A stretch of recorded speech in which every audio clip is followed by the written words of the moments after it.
during the conference to ensure that we have a smooth running. But first of all, let me introduce my colleagues to you.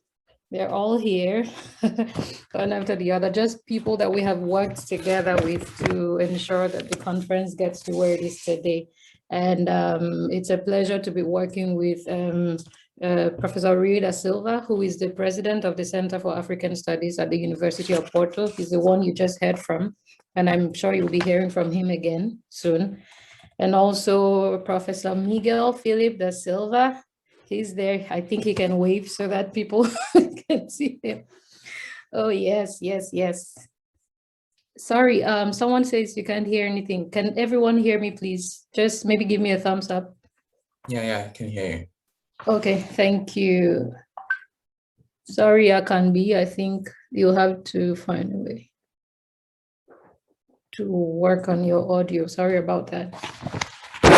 Okay, also we have Sylvia Diazi. She is the representative for the AMAS cohort of 2020 to 2022. She's the ever smiling, sunny, and beautiful young lady. She's still smiling right now, yeah. Hi, okay, and then we have Diana Takachova. She is really lovely and has been part of the team, working amazing things, like doing miraculous things. You would never believe that. Diana, please wave to everyone. Yeah. Okay, we have Niana Zano-Wilson. Where are you, Niana? Hi, it's good to see you. And then we have Yao Achampong. Hi, Yao. Aha. So yeah, welcome everyone. So first of all, the first thing we're going to do together will be to ensure that we turn off our mics during the conference so that we avoid any interferences during the event. We do not want to have any disruptions or any sounds coming in between the presentation. So together we're going to ensure that we're always muted unless it becomes absolutely necessary or it's your turn to speak on something or you're called upon to do anything. But till then, we are going to have all our mics turned off. Also, this conference would be,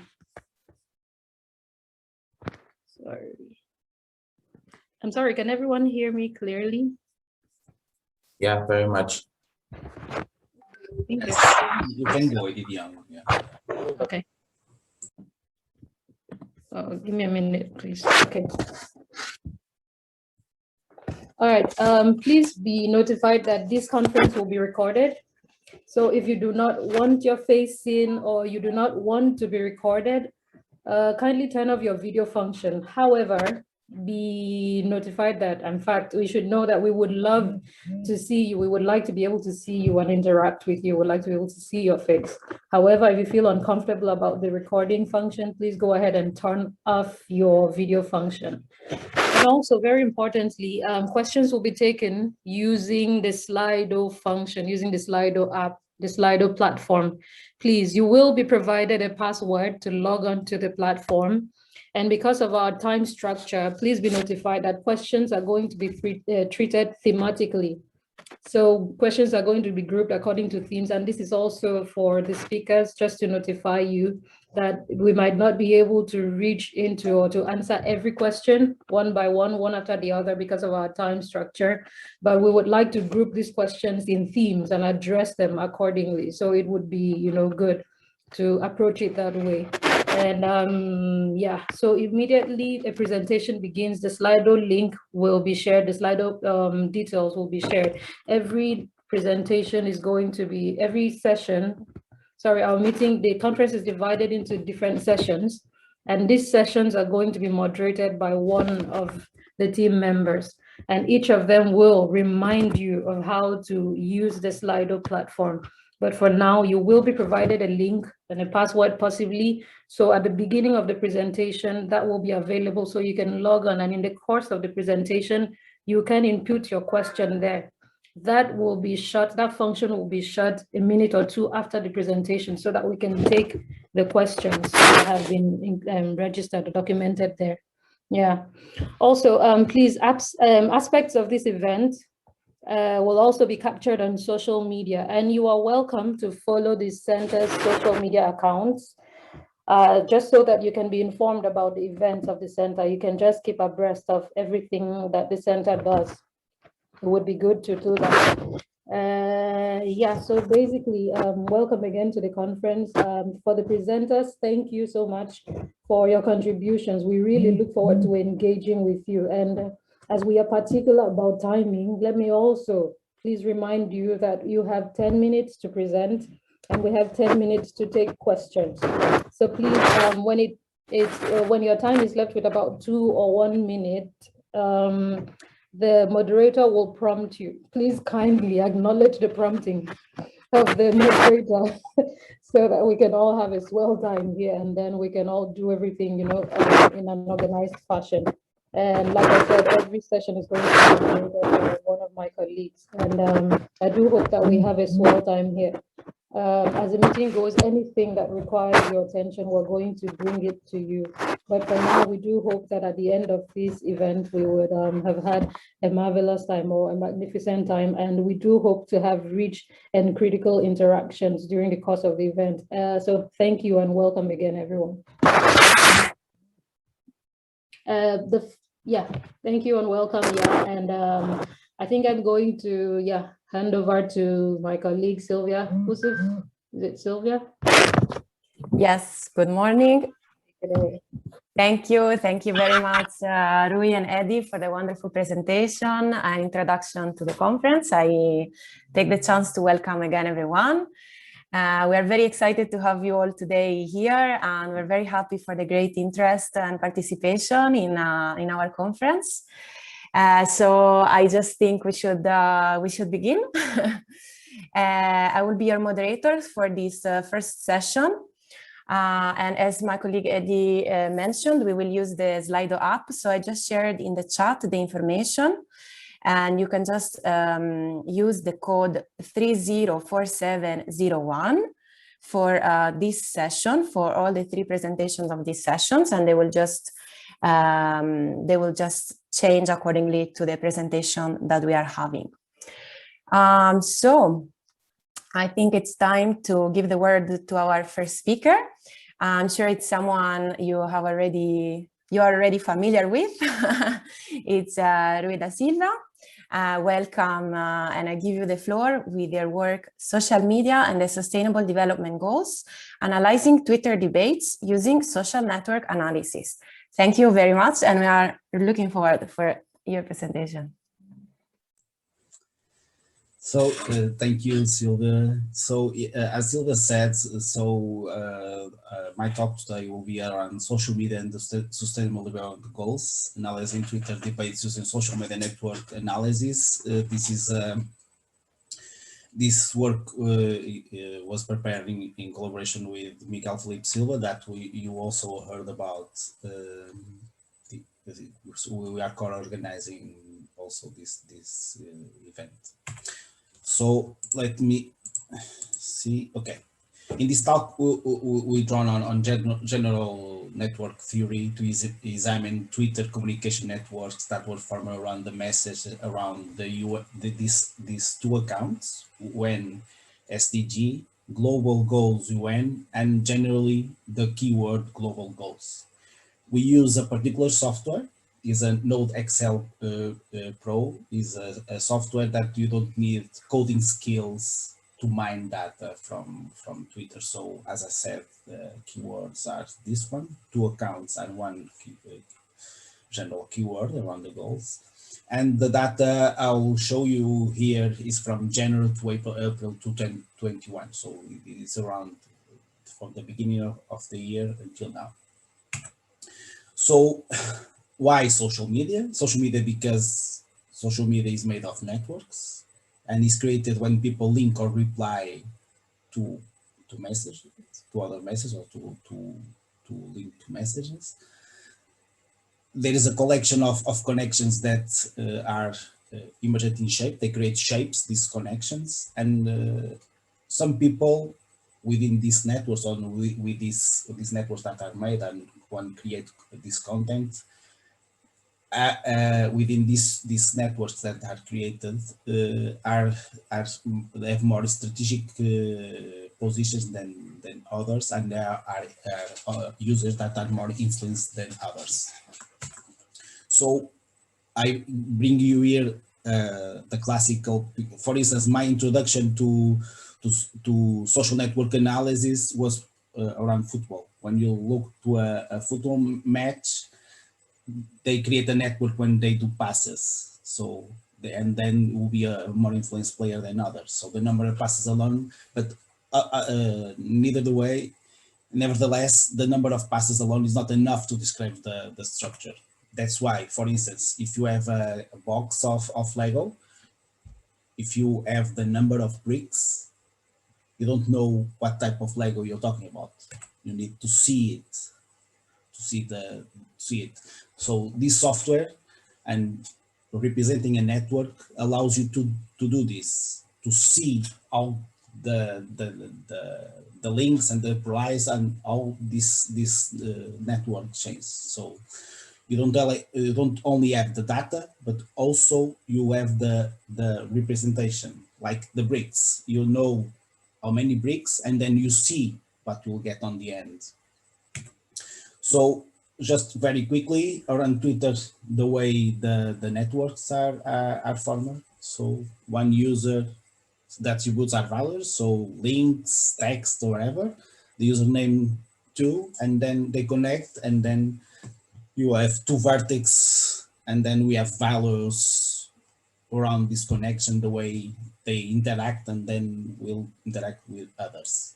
And then you can pose this question: why Twitter? Why we use Twitter, not, for instance, Facebook, Instagram, and others? Unfortunately, Twitter is the only social network that allow you to mine data.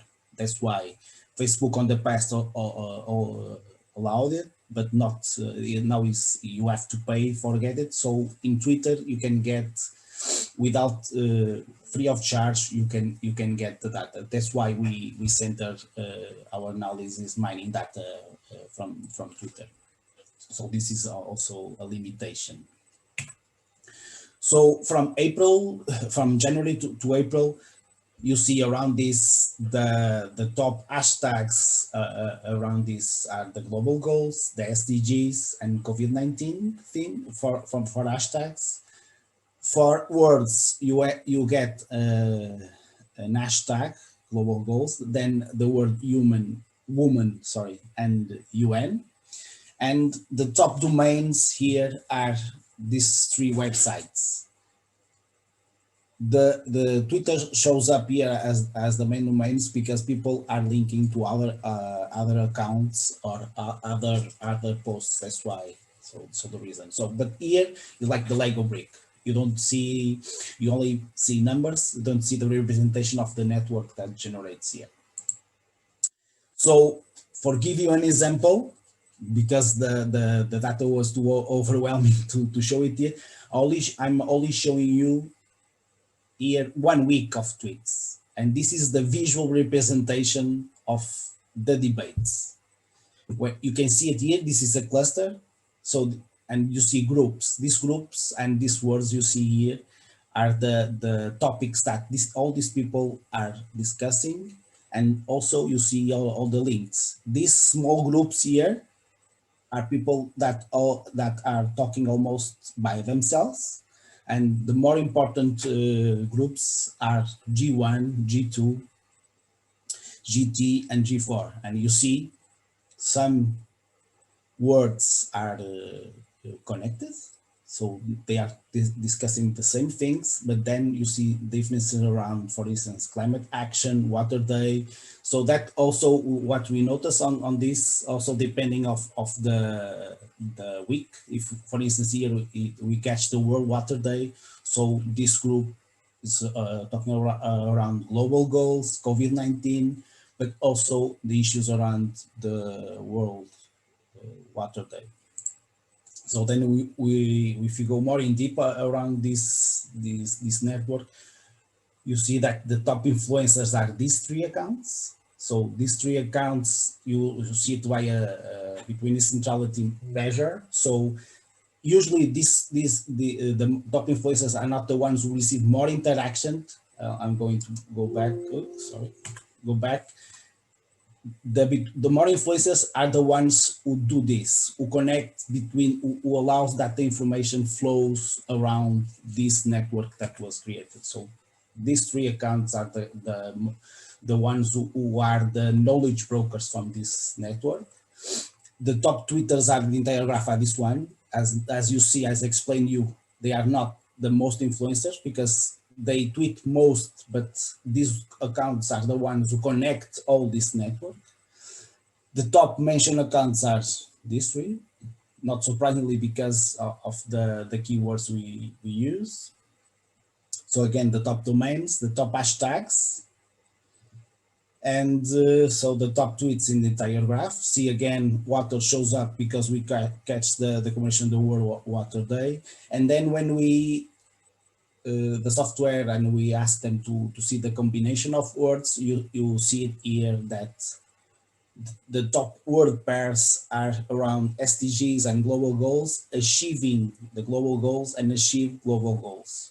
So you see that around this network, when you combine several words, you'll have the discussion is around achieving the SDGs or the global goals, or you can call it. Sorry, so I was talking with I forgot the animation. So thank you. I'm looking forward for your questions to explore more these issues. Thank you so much, Rui, for the very interesting topic and presentation. I would like to ask everyone to give you a round of applause. We can use the reactions. And thank you for starting this great session with this great topic, very, very actual. I would like to invite again everyone to use the Slido for questions.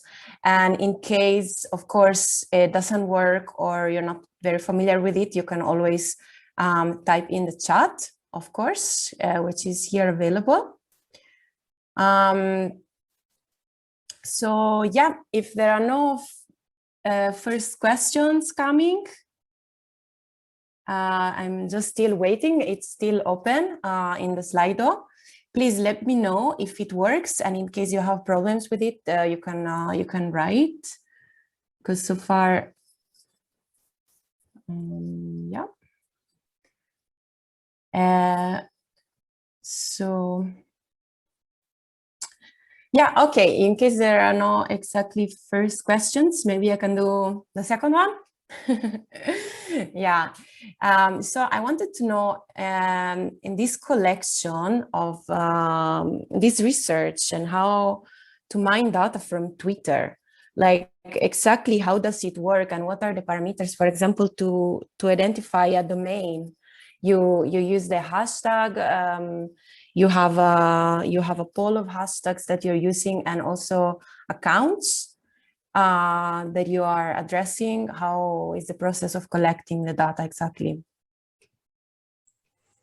Thank you, Sylvia. Yeah, that's the key question when you're talking around mining data from social media. It's not by chance they call it big data, because you get a huge amount of data. So the keywords and what you search on the social media is key. We as I show you, we opt to mine data when people mention that two official WEN accounts that are talking about the Sustainable Development Goals, and also the general keyword around global goals. To choose this, we use the Twitter function search, and we tried several keywords, and then taking in consideration the amount of data that we got, we stick with this one, with these three. But we can mine, the Twitter data can mine different things. So I show you the network created around this topic, but you also can search around an account, a particular account. For instance, if you are interested what the Secretary General from the UN is saying and what that the network is creating around the Secretary General, you search by his account, and then you get the data from the network that is generated around that user. But imagine you are interested in this conference and we create an hashtag. So you search around that hashtag. If you don't have an hashtag, you can search around another keywords, for instance, CAU, and then SDG and conference. So it works around a search engine. And then usually we go to Twitter. We try on the general function of Twitter the search, and then you choose. And also the main issue around is what question that you or objective you want to achieve. So, and then you get big an amount of data, and then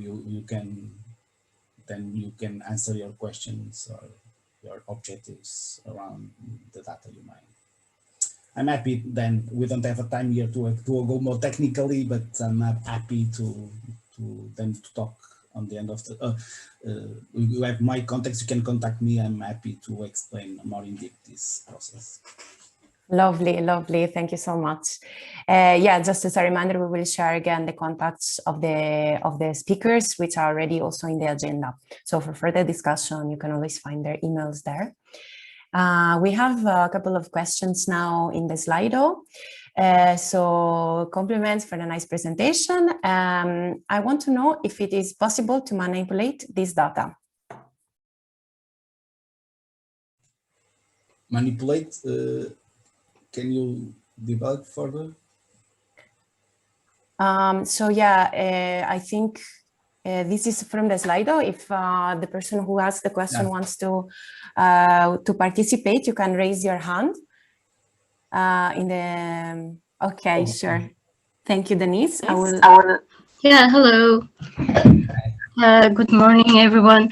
Yeah, I want to know over the data manipulation, because if you can have those data, maybe you can try to reach the results that you want. You know, this is what I mean with the manipulation, because now I think about the Trump issue, you know, with the you call it the election, presidential election, you know, because they use the Twitter to manipulate the election, you know, the results of the vote.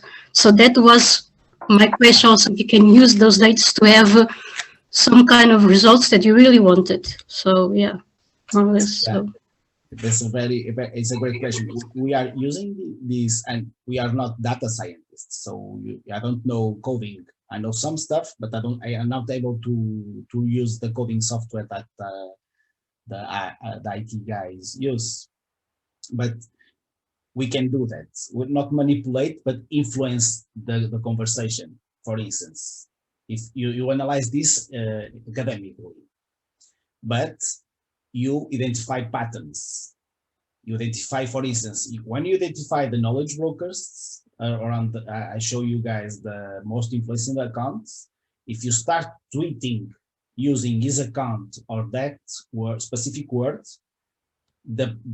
is more likely that the algorithm from Twitter push your tweet up and reach more people on the network. Yes, that's why that's the way they use it, but they use it in terms they're more sophistication, because they are IT, they know coding, and they code the software to do this automatically. The software do that on real time. They know what they are able to do, and then you analyze this. This software was developed. It works on Microsoft Excel. You don't need, you only need to know how to work with Excel.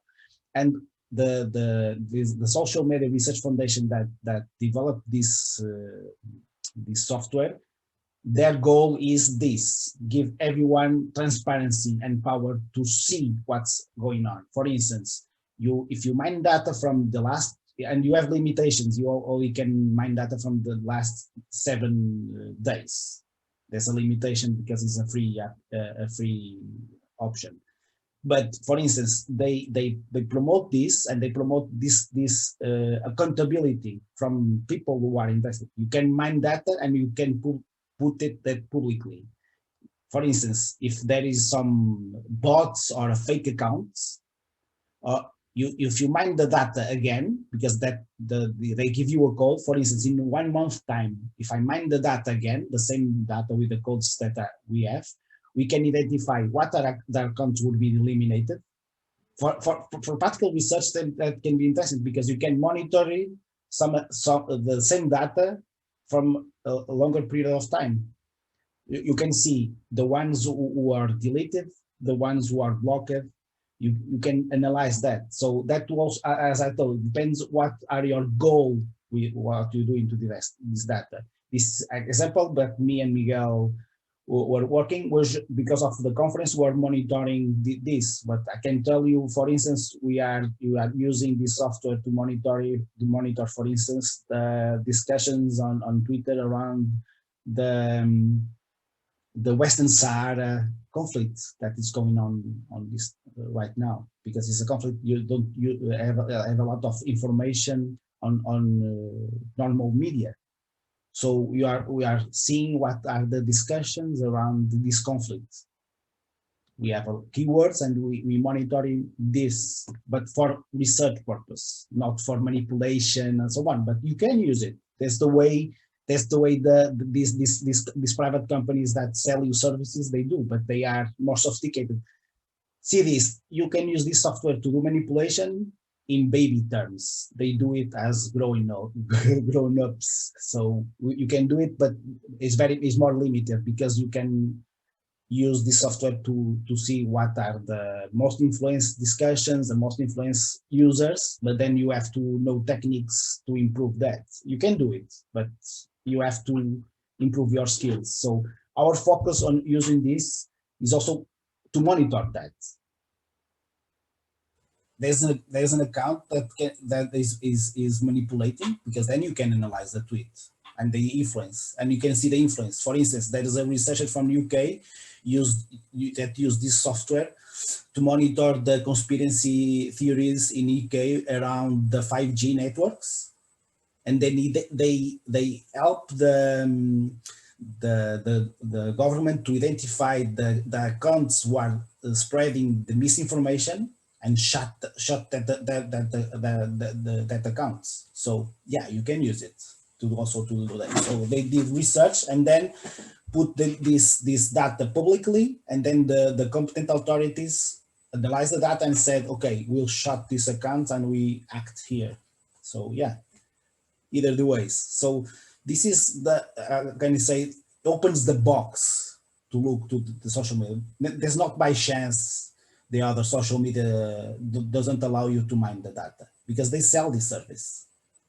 You can promote your brand or something using with more operated skills using these softwares. Unfortunately, the only social media is Twitter, and that also has limits when you're looking for the users of Twitter. I think someone put these questions.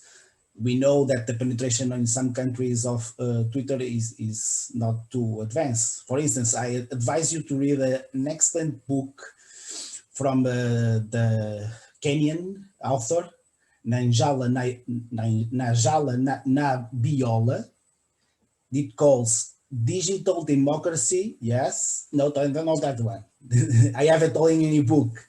That's also a great book. Is Traveling While Black. I advise you a lot, but it's a travel book. This is a great book.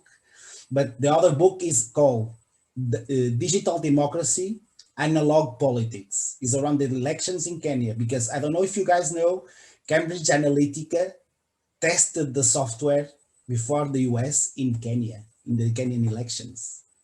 And she talks about this, and she analyzed this. Is an excellent book. I don't know if someone knows her work. It's a great work, and is a fabulous book to get this first introduction. And then, I don't know, it's not by chance. they tested in Kenya the first time the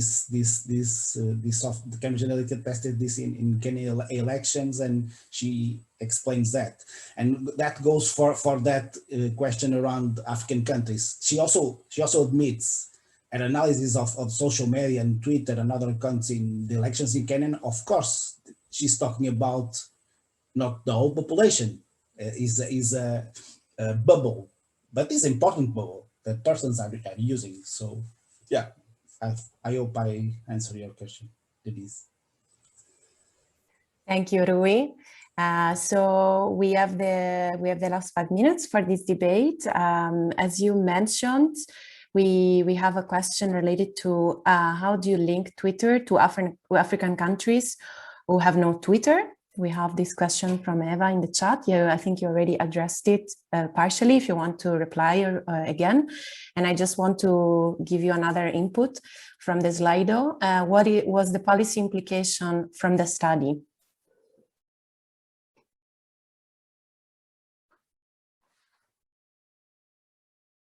So thank you, Sylvia. I put on the chat the link for the book from Najala Nabiola.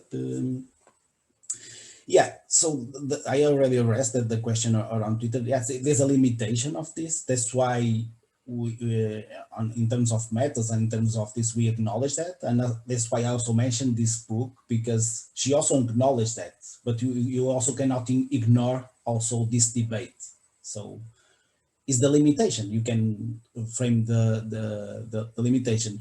But around our study, it is an exploratory study. So we are starting. The issue around this, you get this limitation around 7 days about this network of discussion. So we are mining the data, and then we'll further on we'll have we'll develop another in-depth analysis. So what our goal is to see what are the general discussions around this topic. For instance, I already gave you from January to April, I already gave you a trend. You see COVID-19 and SDGs, and achieving the SDGs are the main discussions. You see the networks that are forming, but we also seeing a tendency in each month. Especially the UN accounts promote commemorations of days. For instance, Water Day, Women's Day, or if you go to the week that there is a Women's Day, you see also a trend, a new word, that Women's Day. So on the end, we can also analyze this trend, and then you can analyze it also by, for instance, in the year 2021, what are the trends? Achieving the SDGs, COVID-19, and then you only talk about women when is a Women's Day, water when is a Water's Day, or we talk during the year. So yeah, so that will be the issue. So I'll show you here very exploratory, because we only have data for now from January to April. Let me see the other question. Yes, this is. Yeah, you can use this to in campaigns and promoting your brands. You can also see sometimes in some topics, you see that people have the same people have more than one account to trick the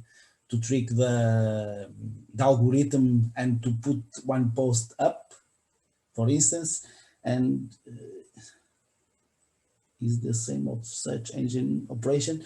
No, it's not the same. The search engine, you have limitations on the software. I cannot go through all the limitations, but it's similar to the search function of Twitter.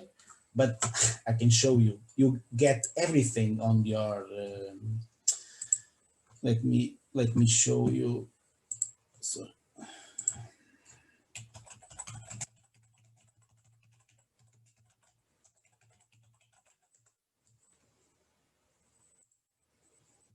Sorry, I wasn't prepared for this question. Rui, just for information, we have the last minute before the next presentation. if we have I'll, time. I'll share you. I'll share you guys Yeah, on the perfect. chat the social media foundation site. You can go there, and they have tutorials, they have videos, and explain. They also have trainings on using this software. On this site, if you go to the graph gallery, you'll find all this information around. You can see examples of the data that you mined. You have everything. You have the counts, the metrics of the network, the tweets, the language. If it was a retweet, we have all. So then you can use it depending of you have targeting campaigns, or if you are doing research. Yes, you can use it. Thank you, Sylvia. Wonderful, wonderful. Thank you so much for starting the session with such an insightful topic. Thank you all for your participation to this debate. And I am very happy and pleased to introduce you to the next speaker. And also very nice to meet you, Gideon Asante. The work will be on the presentation that we will see is called Sino-Africa Relations and Implications for Neocolonialism, a case of China's involvement in Ghana's textile and mining industries. So I invite you to share your screen. Perfect, I already see it. And the floor is yours. Welcome again and enjoy the presentation, everyone. All right, good morning to you all. Such an opportunity to be part of this conference. All right, so our presentation focused on Sino-Africa relations and implications for neocolonialism, a case of China's involvement in Ghana's mining and textile industry. I must express my sincere gratitude to Mr. Kelvin Champon and Prince Abe for their support in putting up this presentation. Now, basically, the presentation seeks to argue that China's involvement in Ghana's mining and textiles industry is greatly impeding Ghana's efforts in achieving the sustainable development goals. Now, the key words for the presentation, the bigger concept of neocolonialism, and then the SDG. To briefly present a preamble. In recent times, China has emerged as one of the global powers and also having a better association with African countries. Some have argued that China's association with Africa has some benefits attached to it, and so three main benefits were being deduced out of it.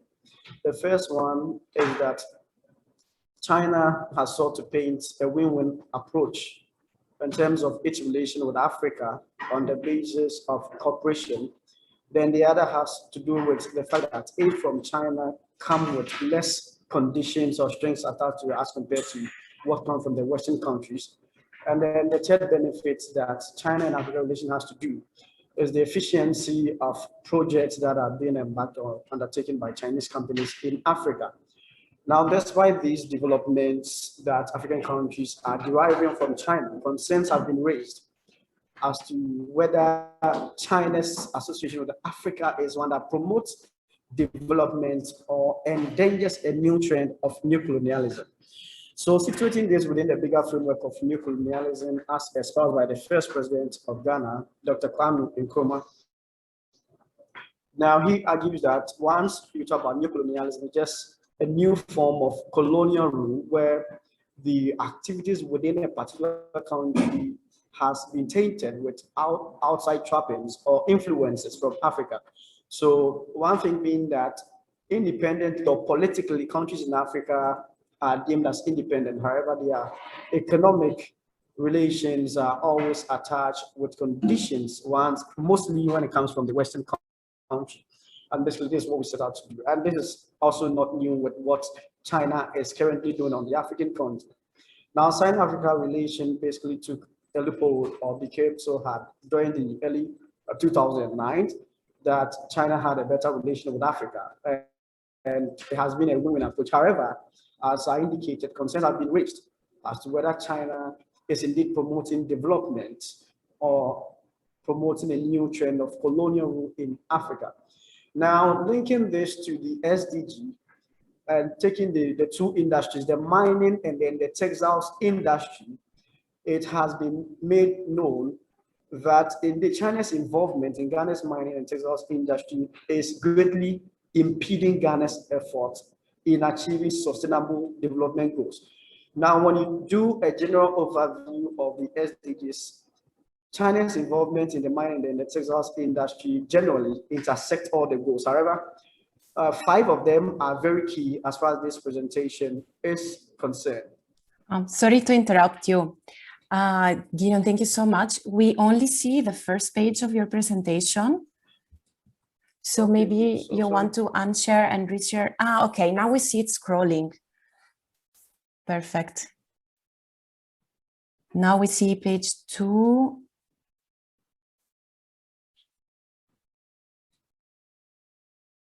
Okay, I see page 3 with title connection with SDGs.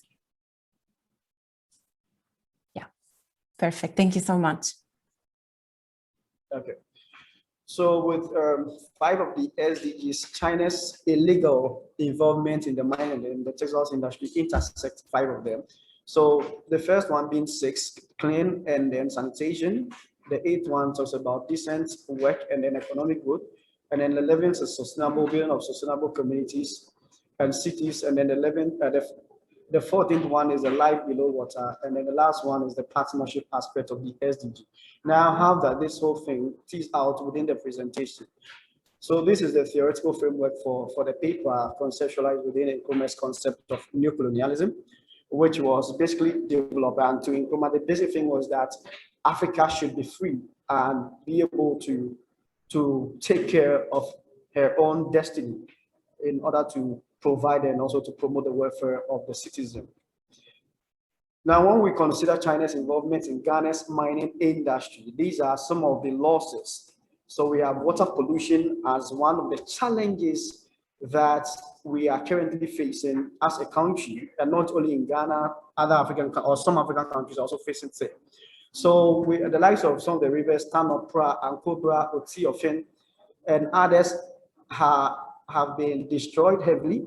And so a study by Kwashi 2017 even has that some of these rivers have become unsafe.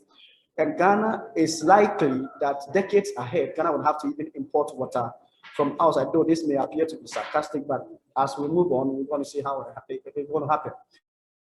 So in terms of the land degradation, which also has to do with the SDG, resource, the land has been degraded and then resources has also been depleted.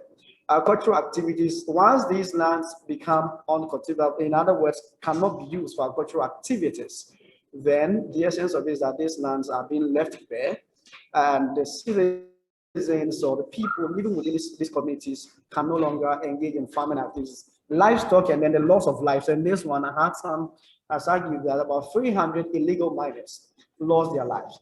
Now, relating this also, or move on with the involvement in the textiles industry, Ghana has basically 3 main textiles companies, but the current one, the active one, is the Akosombo Textiles Limited. Now, why this, or why the collapse of the other 2 textiles industry?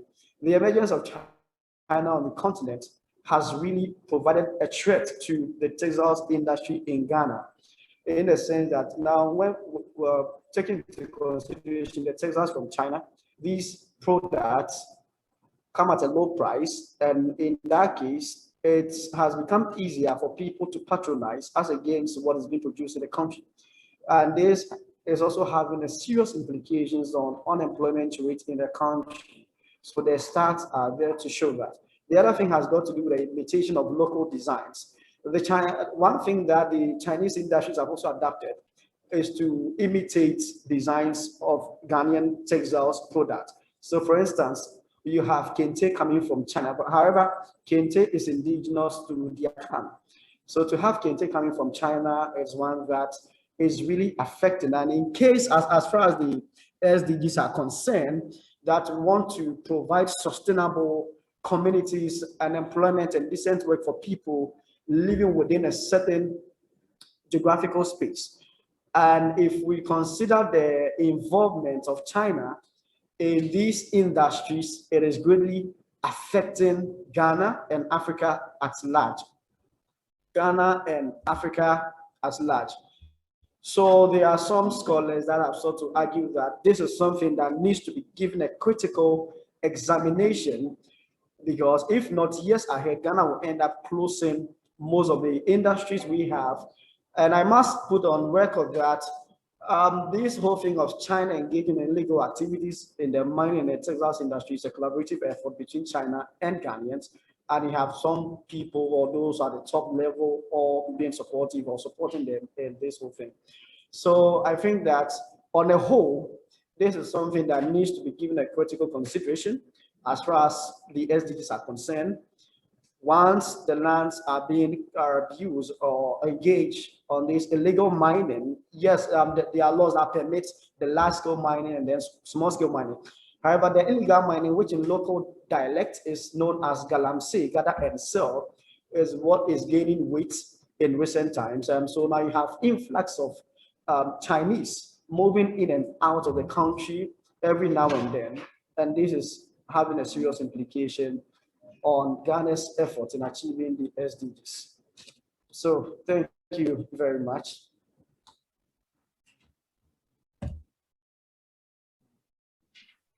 Thank you so much. I invite you again to share a round of applause for our speaker. Gideon, thank you. The topic is incredibly relevant, incredibly important. Thank you so much for bringing it up in our conference. The presentation was great. I'm glad we were able to see it. Yeah, so I want to start with the first question from the Slido. And I think it's a very interesting one. What are the differences from China and Western neocolonialism? If you want, I can, yeah, perfect. Okay, all right. Now I'll consider it in two folds, politically and economically. Now, when we consider the political aspect, China is actually not so much concerned with political undertakings in Africa. What basically China seeks to do, yes, would be to have political ties with Africa, and especially having the support of Africa in the United Nations. But as far as the Western countries are concerned, they would rather prefer to have control, and having been former colonies of the West, we are still tied to these countries. And then as far as the economic aspects are concerned, China has a focus on an aim of rather playing around the cooperation aspect, in as much as loans and other aids that come from China, as some scholars have argued, always tend to have less conditions attached to, unlike what African countries would have from the West. In the case of having loan from IMF or any of the Bretton Woods institutions, these would actually always come with huge conditions that you have to comply with. So politically, China is always interested in having an Africa behind her, especially when it comes to global politics. And in terms of economic, yes, China is interested in having resources in Africa. And so once aid is given, China is not so much focused with giving African countries so much conditions in order to get through it. Sure. Amazing. Thank you again. We'll proceed with a second question. What has been or can be the role of the state and political parties in solving this problem? Thank you all for the great questions, by the way. Please, the question again. Sure. So what has been or can be the role of the state and political parties in solving this problem? I will also write it in copy in the chat. Okay, all right. Thank you very much. This has been a very catchy situation for us as a nation. I must say that the political parties, the two dominant parties in Ghana, have played their part in doing so. Their legislations, some in recent times, the government instituted a task force where they have to engage in a serious activity trying to halt activities of these illegal mining. However, the other thing has also been that there is this vaccine thing, which you also have some politicians being in support of this, being support of it.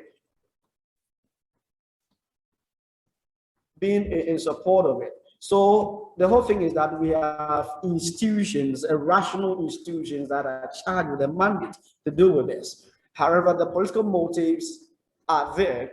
And then there are instances that you have some of our political leaders being in support of this, and it's all about making themselves rich. And this has become one of the serious issues that we have to deal with. Yes, on the general scene, they seem in active role in combating this whole thing. However, behind the scenes, a whole lot is going on. I mean, they're trying to seize excavators that a week to come, we have some of these issues popping up. And you dive into the issues and you can see that we have some of our political gurus behind all these things. So I must say that, yes, the politicians are playing their part. However, they need to up their game. If indeed by 2030 and want to give evidence that we've achieved some of the SDGs, then there's more that our politicians will have to do. Wonderful answer. Thank you again. So there are, I copy-pasted some of the questions in the chat because we have many on Slido. So if you want to have a look, you can also see. Sorry, Sylvia. Gideon, yeah. Can you please stop sharing? Okay. Okay, thank you.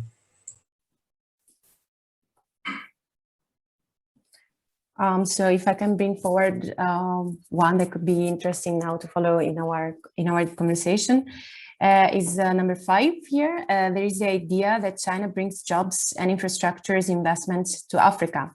So I find it paradoxical when you link unemployment and China's business with Africa. Could you comment on that? I think this would be interesting follow-up. Okay. Well, I think that considering one of the economic benefits of China's presence in Africa has got to do with creating of employment. But this is the aspect of it that now when you consider the textiles industry, prior to the emergence or the involvement of China in this whole activity, Ghanaian traders and industries or companies were doing well. However, with the influx or the coming of the Chinese into this whole phenomenon, it has sought to reduce the priority that were being attached to Ghanaian textiles. Why? Because when we are arguing that products from China are less expensive, and once they are less expensive, the citizens are ready to patronize. What is the implication here? It ends up collapsing local industries. And the managing director of the Ghana Textiles Cranes argues that about 60% of the textiles we have in Ghana now are from China. So the unemployment aspect of it is that, yes, the presence of China in Africa in general has sought to provide employment opportunities. Road construction, you have some of the locals being employed to assist in all this. However, when we consider these two industries, the textiles industry, for instance, I'm arguing now that once the Chinese set in, local industries now slows down, or the market slows down, and what becomes the implications? People then have to close down their businesses, because one, I've tried to argue that with the Chinese, they come in with cheap products, and once they are cheap, Ghanaians are ready to patronize, and that has been it.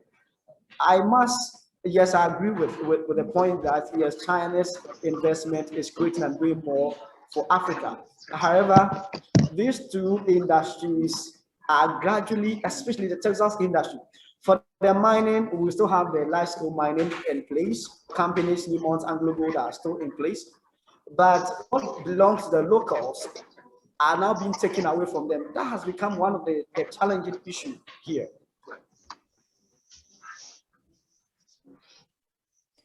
Thank you again.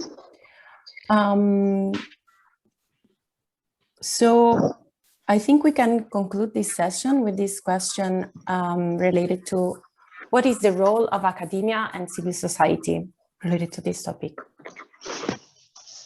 All right, so in terms of academia, we're playing our role as advocates, trying to synthesize or to create consciousness among the people, the citizens, through our academic presentations and other mediums by which we can also get. And then some civil society organizations have also used different approach, backing on demonstrations and also using the media to agitate against the involvement of the Chinese migrants into our country, and especially engaging in this whole activity.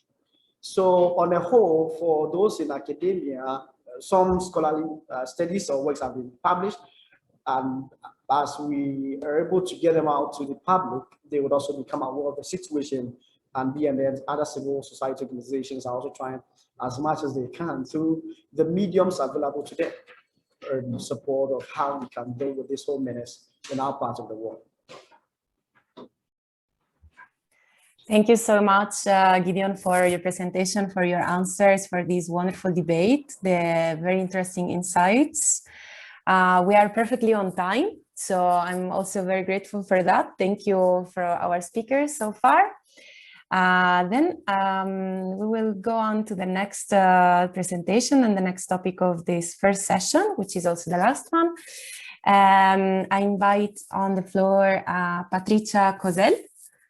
Thank you so much for being here. Nice to meet you. And she will present us the work, the impact of women leaders campaigning for justice in Nigeria, research on changes toward gender equality. Thank you so much, and the floor is yours. Thank you very much. Let me just share the screen. Just a reminder that the Slido is now open for this session and the code is always the same. I will write it again in the chat and you can already start typing your questions during the presentation and after. Thank you. Okay, so is it possible for you to see the slides? Yes, it's perfect. We see okay, it. Yeah. Thank you. Okay, so good morning, everyone. Once again, first of all, let me start by thanking you for attending this presentation. My aim is to determine the social and cultural impact of women leaders campaigning for justice in Nigeria in the context of the Sustainable Development Goals. So I will focus on several major issues indicated here on the slide. Hope you see. Methodology used is in brief a multi-method case study approach, including, for example, online content analysis, such as media, social media, and reports, as well as ethnographic visual and narrative methods, which will be developed during next fieldwork in Nigeria. I had an opportunity to do some fieldwork last year, just before the pandemic started, and I do really hope that it will continue soon. So to begin with, before I present you examples of selected Nigerian female leaders who take part in, for example, movements, campaigns aiming at women's rights, I will give you just an overview of the goal 5 of the agenda. So first of all, we differentiate 6 specific aims, among which for my studies, the most suitable are number 1, like end all forms of discrimination against women and girls everywhere. Number 2, eliminate all forms of violence against women and girls in the public and private spheres. And also eliminate all harmful practices. And number 5, which indicates to ensure women's full and effective participation and equal opportunities for leadership at all levels. So the goal 5 corresponds strongly with the postulates of Nigerian leaders who act in order to achieve gender equality and empower all women and girls in the country, especially in the context of justice, gender-based violence, and equal opportunities.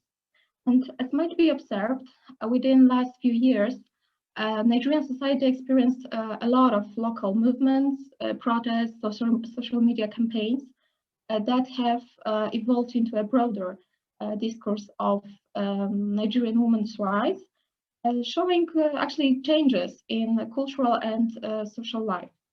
And among them are, for example, End SARS, Bring Back Our Girls, Free Chibok Girls, or Justice for Owa, just to mention a few. And I use this typing with a hashtag because normally they are slogans, collective symbols, and strongly connected to social media. And the virtual sphere is crucial in terms of gaining visibility, understanding, and popularity. So my research is confined to movements that appear all over the country, but today I will just mention two examples. The first will be Bring Back Our Girls and SARS, which I presume are widely known as a tool for saying no to injustice. So the question is whether this campaigning toward justice matter, but where, when, and exactly for whom they actually matter. So the first one, Bring Back Our Girls, is a female-led movement initiated in April 2014, and following the abduction of the girls by Boko Haram from the school in Chibok in Borno State. And it actually was and still is one of Nigeria's most intense social media-driven actions. And one of the main leaders, as you can see here, was Obiageli Ezekwesili, economic advisor, former Minister of Education also. And together with other activists mentioned here, who run women's rights group helping to strengthen legislation, tried to raise awareness on women's rights to safety, to fight against discrimination, and also harmful practices such as kidnapping and exploitation.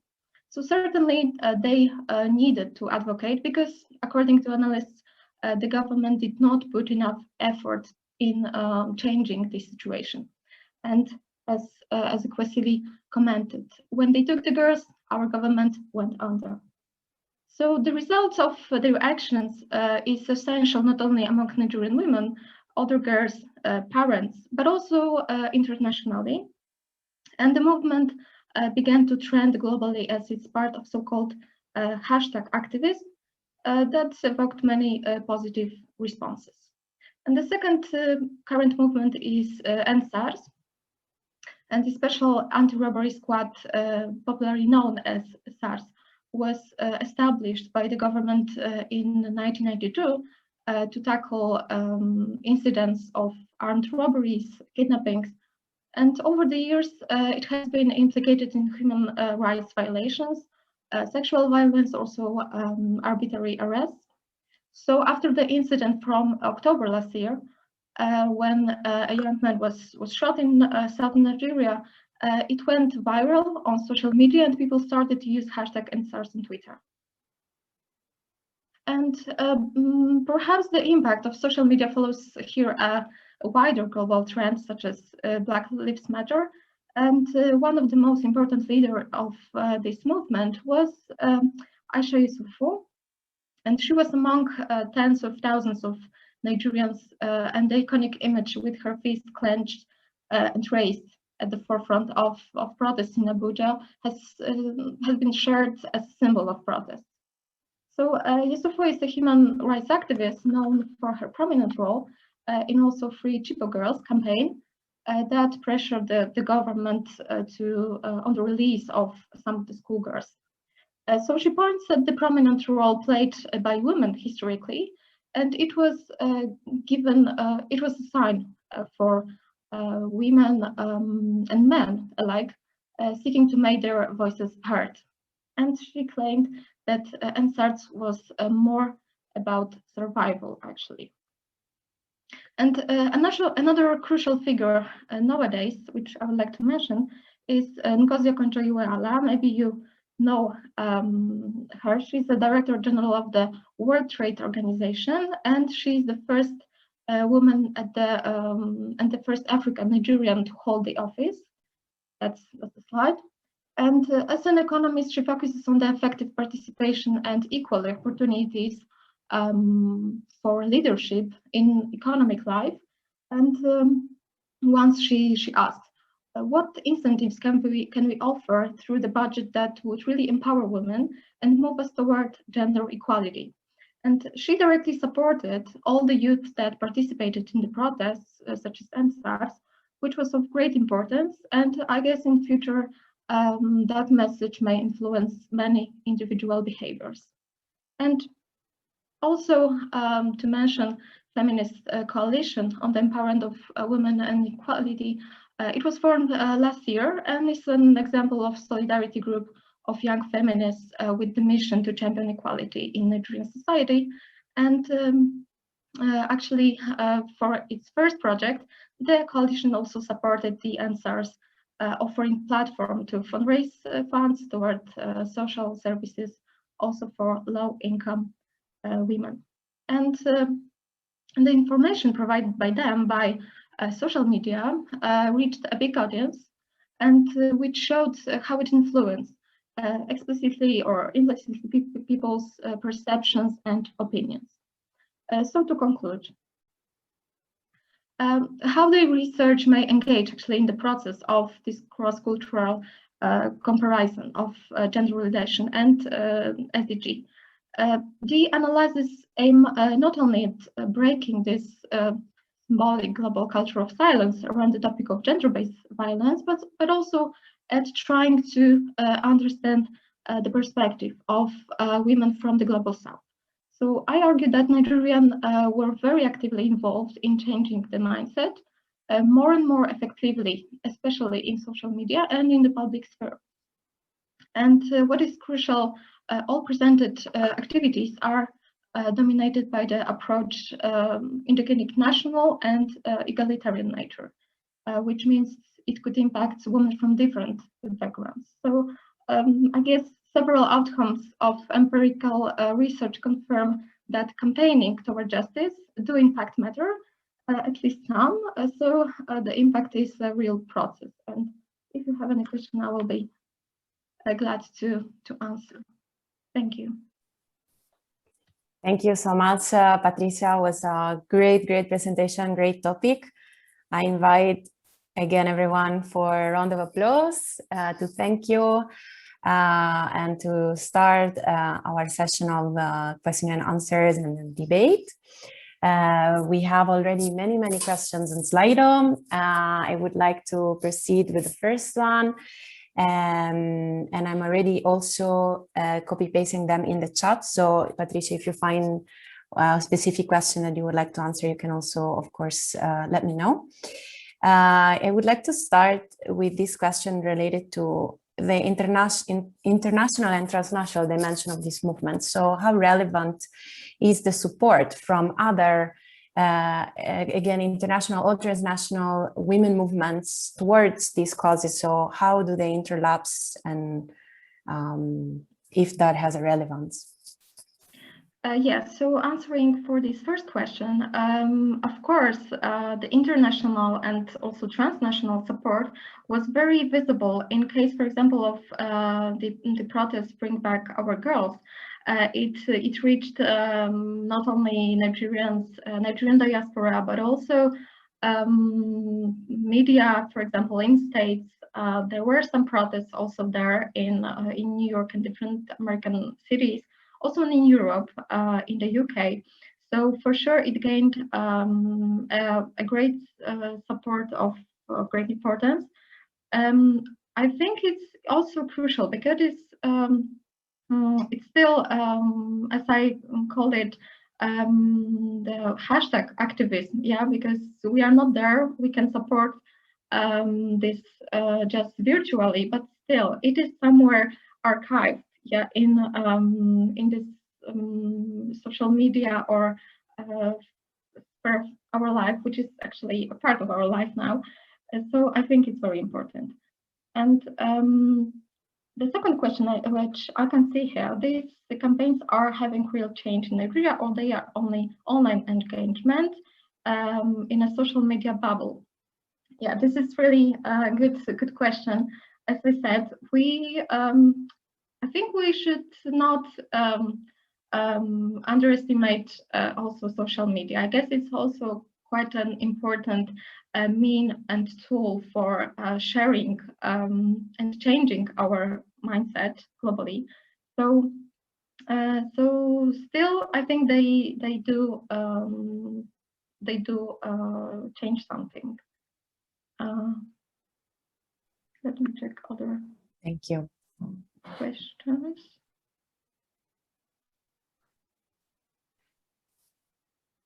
In terms, for example, in terms of the fourth question that we have here in the slide, I think this is a topic that it's very relevant.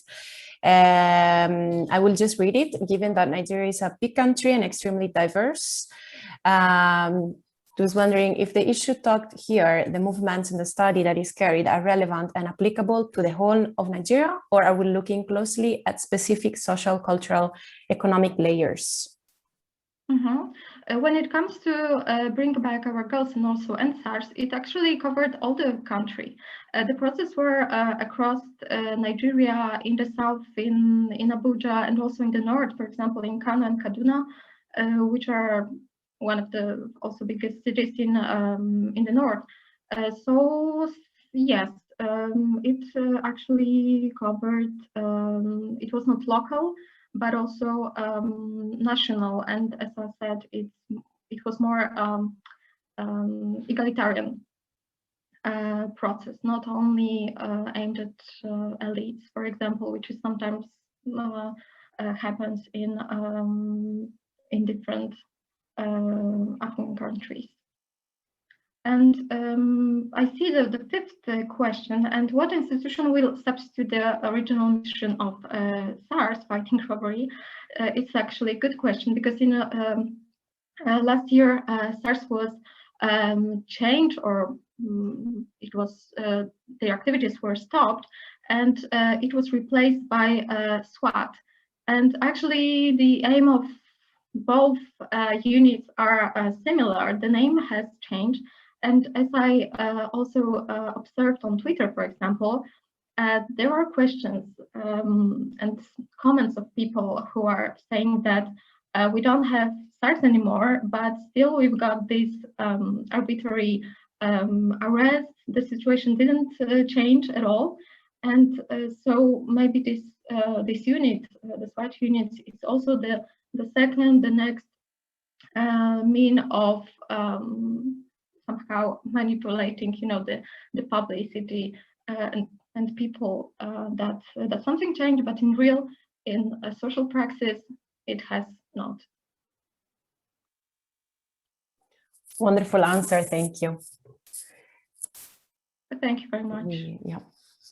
We still have 4 minutes before our break, so if you want to take on question number 3, if we have more questions, I still invite you to submit them in the slide or in the chat, if you prefer.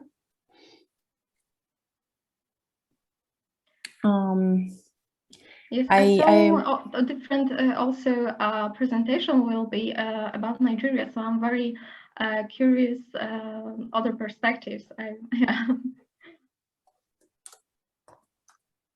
Definitely, yes. It will be a day full of very interesting topics, incredibly enriching for all of us. I have a question, if I may. Since we're talking about movements led by women, so I would like to know, since we are noticing changes, and is, for example, the world of online activism enabling the leadership of women of these movements, is there any correlation in that, or is it a general change in the social sphere of protest and contestations in general? I would say it's a kind of a global phenomenon, because we also experienced this kind of protest during pandemic, for example, in Poland. And also one of the biggest sphere how we communicated to each other and so on, it was in social media and it was online. And this is kind of a power that also we use to achieve our goals somehow. I guess this kind of advocacy, even online advocacy, is still matters. So I would say it's kind of a global phenomenon now. But it's actually originated, during the process of Arab Spring. Yeah, we experienced that it's powerful too. Wonderful, yes, absolutely. And what can we think about the future? When can we think of achieving this goal in Nigeria? Well, it's a very difficult question. Very difficult question. Absolutely.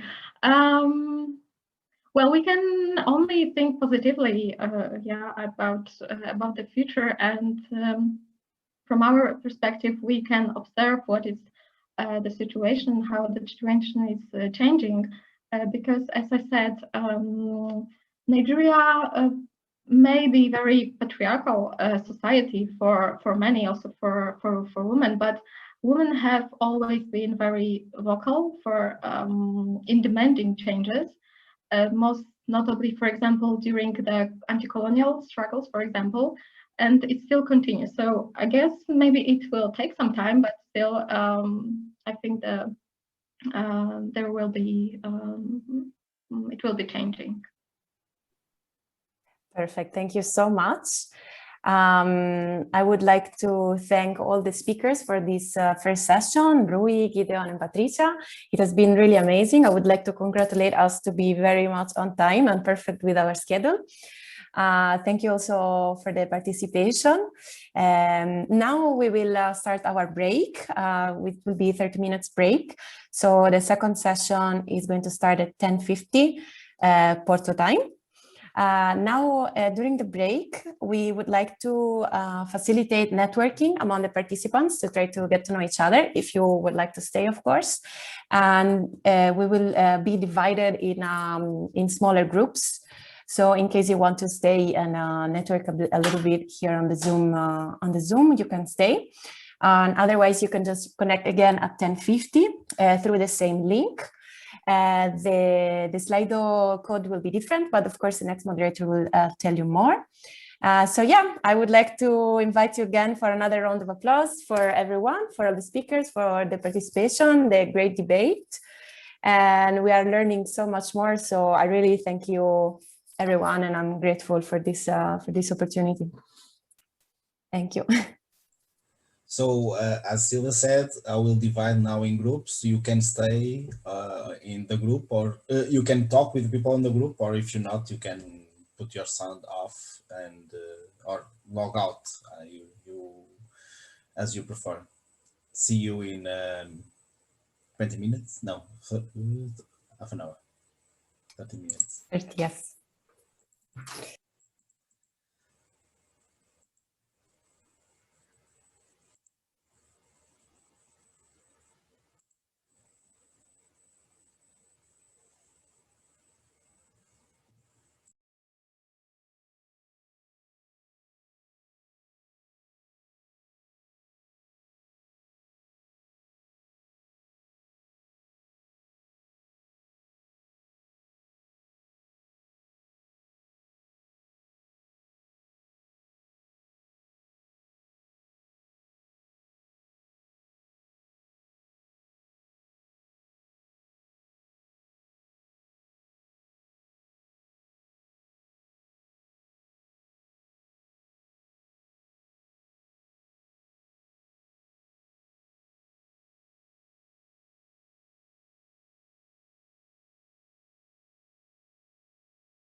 our first speaker of the second session, who is Tasfaya Fikadu Faisa, who studied at the University of Gondar and received his degree in economics. Later has been assigned as a graduate assistant at Mizantep University, and then he joined Bollega University. He's currently a researcher and consultant working especially in environmental impact assessment. Please, Tasfaya, the floor is yours. Your presentation is ready, I see.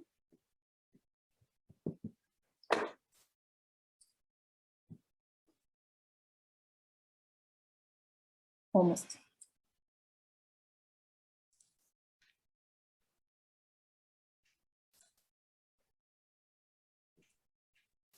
One small detail, should you have any questions already during the presentations, do not hesitate to submit them so that we can ensure that we use the time efficiently and we don't have to wait in the end. That would be really helpful. And that's why now the floor is yours. Okay, thank you very much. Hello, everyone. I hope my PowerPoint is visible. Okay. Yes. Mine is on determinants of export in East Africa, heterogeneous panel data, a little bit taking into economics. This is outline. To begin with background, the significance of trade for growth and development has historically been built on classical theory that actually posits for comparative advantage as a base for international trade.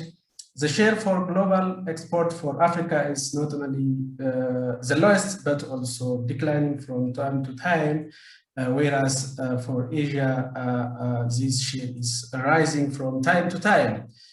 East Africa scored the highest economic growth compared to the rest region in Africa for almost a decade, if you notice this year and the last time, while supply side and the foreign demand side of economic growth prompts export, domestic demand will not do this. On the other hand, United Nations 2015 revision of population estimated that Africa's population will double by 2050.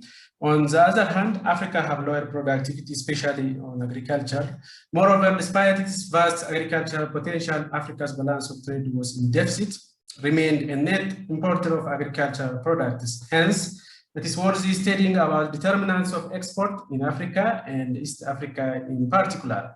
Having this, the objective of this study is to see the relationship between export and the determinant.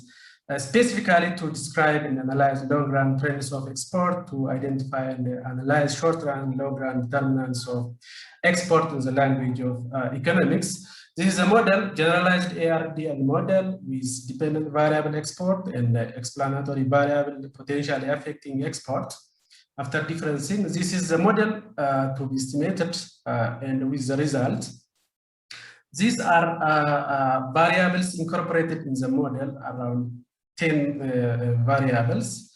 Data source is exclusively from a World Development Indicator from 1980 to 2017 for 9 selected East African countries. This is method of analysis. Result, export trend, growth, and its relation to GDP in East Africa. Exports of East Africa country is very much low, especially in earlier period of study under view, that's from 1980 to 1919. For instance, if we see Kenya and Zimbabwe stayed on 2 billion within a decade. The same is true for Ethiopia, but this country represents better relatively. However, for more than 75% of East African countries started to rise after millennium. But only Kenya is able to move beyond the 10 billion after 2010. Therefore, this is the result for export. And in spite of increasing after time, growth was not persistent, showing high fluctuation. As you see from the graph, fluctuation in the growth that is really as a result of highly dependent on agricultural products and world price. On the other hand, another problem is decline in the ratio of manufacturing to merchandise export for last decades. Another issue is the ratio of export to GDP. Then within one sub-century, the average export to GDP is only 16%. It has never been greater than 50%, almost less than 20 for all countries. That is a graph. Why is export so low in this East African country? Lower export does not necessarily mean GDP is constant. GDP of East Africa is on increasing trend entirely, especially in the recent period. For instance, if you see a minimum annual GDP growth, it is non-negative, it is positive. If we see average annual GDP, it is positive. In fact, export will not rise if rise in production totally absorbed by domestic demand. In this way, the rise in GDP is absorbed by domestic consumption, especially for Ethiopia, Kenya, Tanzania, where both GDP and domestic demand increase. The same is true, in fact, in different countries. Contrary, in Madagascar, domestic demand did not rise, but there is growth in GDP, hence export was increased. Kenya, having decreasing population growth, but positive, has shown a rise in domestic demand. Hence, there is a rise in consumption habit in Kenya. In Tanzania, both rise in consumption and the population. If we see in terms of labor force in East Africa was constant, but started to increase in recent time. Ethiopia, Kenya, and Tanzania registered high GDP with rising labor force, but then is able to rise its export from GDP. Rwanda and Uganda have increased GDP with stable labor supply, but only Uganda is able to increase export from this. Similar result in Zimbabwe and Mozambique. Another problem is trade openness and foreign direct investment. East Africa performed low in attracting foreign direct investments, almost less than 1%. When I proceed to econometrics result, before that there is some tests in econometrics, then this test has no any problem. The result indicates that capital, domestic demand, GDP of European and East Asian countries are significantly affecting the exports of East Africa, and labor force, trade openness, and real GDP affects exports of East African country. If we see one by one, real GDP of export, real GDP of exporting and some importing country, trade openness, labor supply, domestic demand, gross capital formation are variables which significantly affect export in East Africa. In the short run, trade openness positively and significantly at 1% affects export of East Africa. For instance, 1% rise in trade openness will increase export by 0.68%, though it is inelastic. 1% rise in real GDP of East African countries, that is production, real GDP, will rise export by 1.107%, which is elastic. The same analysis can be taken for the remaining variables. For instance, if you take a 1% rise in domestic demand of export goods, will reduce export by 0.75% in the short run. That is, if production rises by certain percent, a rise in 1% in domestic demand will prohibit by 0.75% from export. One possible reason for negative relationship between export and the capital, there is negative relationship, in fact, is the level of infrastructural and the issue of business climate in East Africa. Except Rwanda, all of these East African countries are among the worst in business climate and the infrastructural quality. Long run result, pool mean group estimator will enable us to have a different short run results for each country, but in the long run, it insists to have the same homogeneous coefficient. That's the result.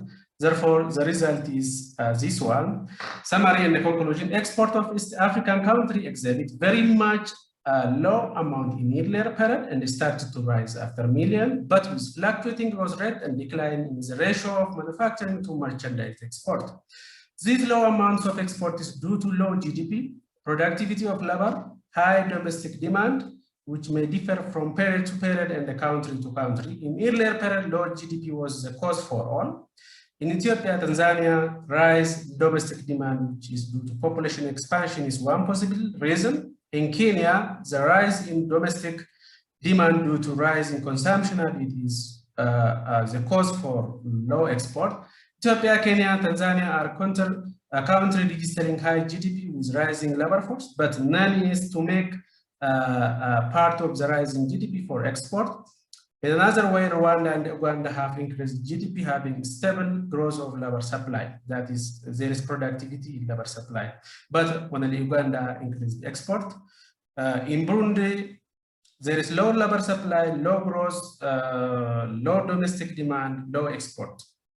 East Africa performed low in attracting foreign direct investment. For Ethiopia itself, the first 5 top recipients of foreign direct investment in Africa, next to Egypt, Congo, and Morocco, the maximum FDI flow was 5%. The short run Pullman Group results shows that real GDP, export, some importing country, trade openness, labor supply, domestic demand, and capital formation are variables which affect this export in East Africa in the short run. And we do have some results similar in the long run. Recommendation: strong and significant relationship between export and the GDP of exporting country implies that for export promotion, economic growth is one instrument. The positive and the significant relationship between export and GDP of East Asian and European country implies that demand side of export is equally important, and so on. Then foreign direct investment and the ratio of manufacturing to total export is another recommendation. Thank you. I have finished. Great. Thank you very much. Okay. Thank you very much for the presentation. I already copied in some of the questions that arose. We have many questions, in fact. So the floor is open. Yeah, let's give a round of applause for presenting such a dense and rich topic in such a short time. I applaud you. Okay, so the first question is, how do you link the macroeconomic analysis that you presented with the SDGs? Okay. How do you link the macroeconomic analysis that you presented with the SDGs? Sustainable development. Yeah, one sustainable development is goal is to have a smooth international trade relationship among countries. That is having low quota, low taxes, low tariff among trading partners. For instance, if we take America has set free trade with Africans, but it is for West Africans where oil is exported to US. It hasn't any relationship with East Africa because no country exports oil to US. And anyways, in relation to sustainable development, export is one element in which there must be free trade among trading partners without huge taxes and quotas that prohibits free trade among these trading partners. Thank you. Another question arose regarding the benefits and challenges for the future regarding environmental concerns and economic growth. Would you like to address that? Yeah, unfortunately, Africa's economic source highly rely on environment, so that is agricultural product, which for sure has side effect on environment because agriculture is on the land, then land has both the source for economic well-being of the residents, and at the same time some sources of oxygen for human beings. Then the moment people cultivate land, then if they haven't any information about the side effect, about the source of oxygen, they may at the same time affect environmental issues. That is, there is always intertwined between economic activities of African countries and at the same time environmental issues, since their daily food heavily rely on environment.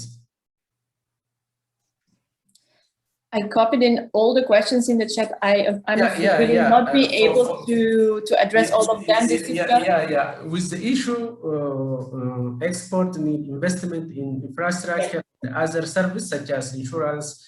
What types of investment in terms of time to service payment will be the most appropriate? In fact, I explained that one problem of export is infrastructure and business climate. Then numerous studies have shown that except Rwanda until recent time, the remaining East African countries are among the worst, especially Ethiopia, in business climate and infrastructure. So for infrastructure, Ethiopia may be taken as some sort of exception because virtually the largest proportion of economic growth is from infrastructure for Ethiopia. Therefore, there is some issue related to infrastructure, with Rwanda being the exception. Exceptionality is not in terms of bad thing. I said except Rwanda, the remainings are among the bad or the worst in having conducive business climate in attracting foreign direct investment, especially in Kenya, with issue related to corruption. What factors do you consider relevant together with economic growth, social support, and the climate change mitigation? Then, though Africa depends on agriculture, there is huge resource related to water. There is lack in irrigation. Then one ways of mitigating climate change is resorting from being dependent on nature-based rainfall to irrigation-based agricultural activity could be taken as one mitigation. Is GDP the best indicator of the source of African economies? No, not for African economies, but also for the world. GDP is not the best indicator of economic performance, but at the same time, there is no new indicator of economic performance. With the problem, we still rely on GDP. In fact, there are a lot of derivatives of GDP that could be taken as indicator of economic performance. For instance, real GDP, which take into account price, per capita growth, which will take into account population, and there are a lot of derivatives of GDP that solves partially the problem of GDP. Then how the regional instability is affecting economic growth. For example, Mozambique, not only Mozambique, the whole East African, from Eritrea to Somalia to Kenya to Ethiopia, South Sudan, all are nowadays under the problem of peace and security. One of the prerequisites for economic development and growth is peace and security, that is institutional development. Therefore, no doubt for sure, peace and security is not a prerequisite for development and economic growth. It is a prerequisite for to eat and live. That is from assistance and from different countries. Then, what are Kenya policymakers' deliberate effort to tackle how low export in Kenya? In fact, relatively in Kenya, export is better. I said in Mozambique, it is mining from foreign direct investment. Relatively, it is only Kenya who is able to have export beyond $10 billion. But my analysis is not to this extent to micro for each country. It is about macro for the whole East Africans. It is about macro, having data from World Development Indicator, what is the relationship between export and its determinant taken from the theoretical framework. I didn't go to solution for each country, for each variables, in fact. How do you see government export driving policy in Ethiopia to get foreign currency, even if the price is better locally as variable, this apparent coffee and the grain? In fact, 1 last minute to address this question. Okay, thank you. In fact, Ethiopian government undertaken devaluation just in the name of promoting export, but the thing is it will not respond to in a way government need, because export is in Ethiopia inelastic. Even if we are happy to export more, we rely on coffee. To have more export of coffee, we have to wait for at least 5 years. Therefore, even if you devalue it 100 times, it will do nothing with promotion of export, because there is no coffee available stored and not exported as a result of foreign exchange problem. Had it been the problem of foreign exchange problem, it would be one sort of solution. Thank you very much for self-moderating this Q&A. Very efficient. I like it. Okay. Okay. Deserve another round of applause. Thank you very much. Thank you. Let us proceed to our next speaker. If there are more questions, or the conversation can go on afterwards. Our next speaker I'm inviting is Kayan Lam, who received her PhD in African Studies in 2020, and she's currently a research fellow at the Center for International Studies of the University Institute of Lisbon, and her academic interests are political science, social anthropology, translation, and interpretation. Kayan, the floor is yours now.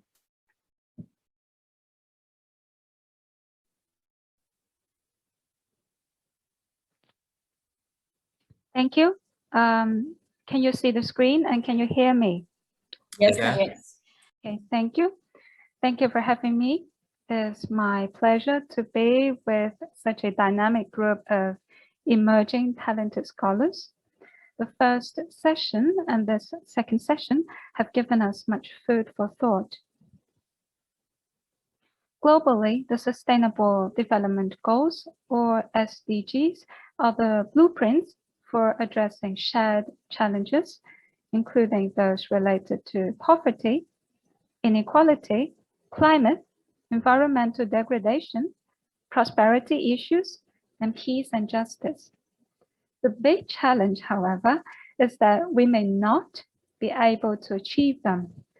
The United Nations admitted that right now, the world is off track to meet most of the targets, meaning that we're not doing our job as planned.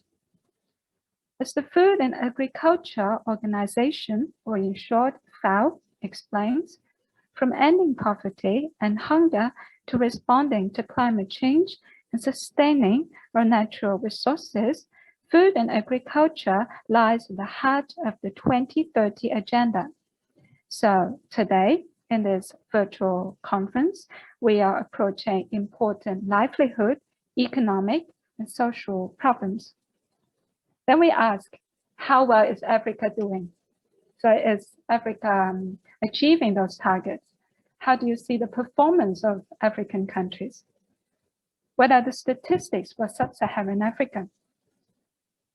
Sub-Saharan Africa remains the region with the highest prevalence of hunger, with the rate increasing from 20.7% in 2014 to 23.2% in 2017. In sub-Saharan Africa, the number of undernourished people increased from 195 million in 2014 to 237 million in 2017. So we can see that there is a slow increase of the number of people suffering from hunger, and Africa presents a very alarming situation, or the most alarming situation of all the continents. Hunger has molded African history in important ways, and non-Western histories have demonstrated how nutrition mediates man's relationship with the environment. Famine and crisis mismanagement are major African studies research topics. For good or for bad, the international community has always played an important role. Increasingly, long-term policies take shape on the international scene, and member states join efforts to improve well-being, promote security, and encourage innovation, nationally and regionally. Therefore, it is crucial to gain a macro understanding of global trends. So here we propose a textual and visual portrayal of sub-Saharan Africa in FAO social media posts. We pay special attention to the signaling of individual, female, and family contributions to SDGs. Sorry, Kayan, we still see your first slides. I'm not sure if this is intentional or not. No, yeah, it's intentional, and thank you for that. Just wanted to make sure. Reminder. The working materials are the text, photos, and videos transmitted in official FAO posts on Facebook, Instagram, LinkedIn, and Twitter. Then some of us may ask, why FAO? FAO is one of the big five. The big five of global food and agricultural institutions. For theories and literature review, this proposal draws on a completed PhD research project on food, culture, and society in Portuguese-speaking Africa. The Sustainable Development Goals, as we know, are the successors of the Millennial Development Goals. So we ask, what lessons did we learn? What better approaches to achieve the Sustainable Development Goals? FAO statistics tell us that 80% of the world's food is produced by family farmers. Over 90% of all farms in the world are family-run. Involving them will be of vital importance for a zero-hunger future. In its simplest form, food security means that all people have enough to eat at all times to be healthy and active, and do not have to fear that the situation will change in the future. The concept can be applied at global, national, household, and individual levels. And famine is the worst manifestation of food insecurity. While the concept of food security has been around since the 1970s and never went out of fashion, its meanings changed. Food security became a livelihood debate, a sustainability debate. What part do young people play in this? We may look at indices of youth density on agricultural land, especially in rural areas, because this is a close approximation of the labor absorption capacity of agricultural and rural areas. When a country has a youth population dividend which is absorbed by adequate development momentum, the national economy grows at a rate that keeps young people employed or occupied. Here is a video of female entrepreneurship. I'm a graduate with a bachelor's degree in business administration, and I'm a mother of one son, a single mother. Yes.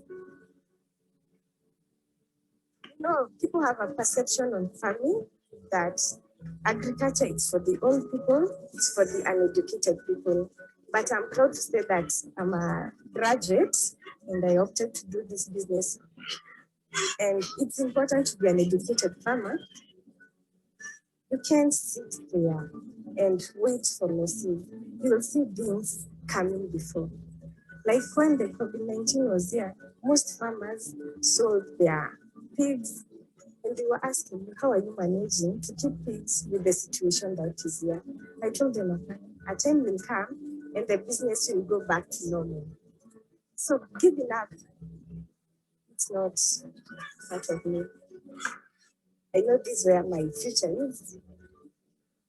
I challenge the youth to take up farming. It's a good business.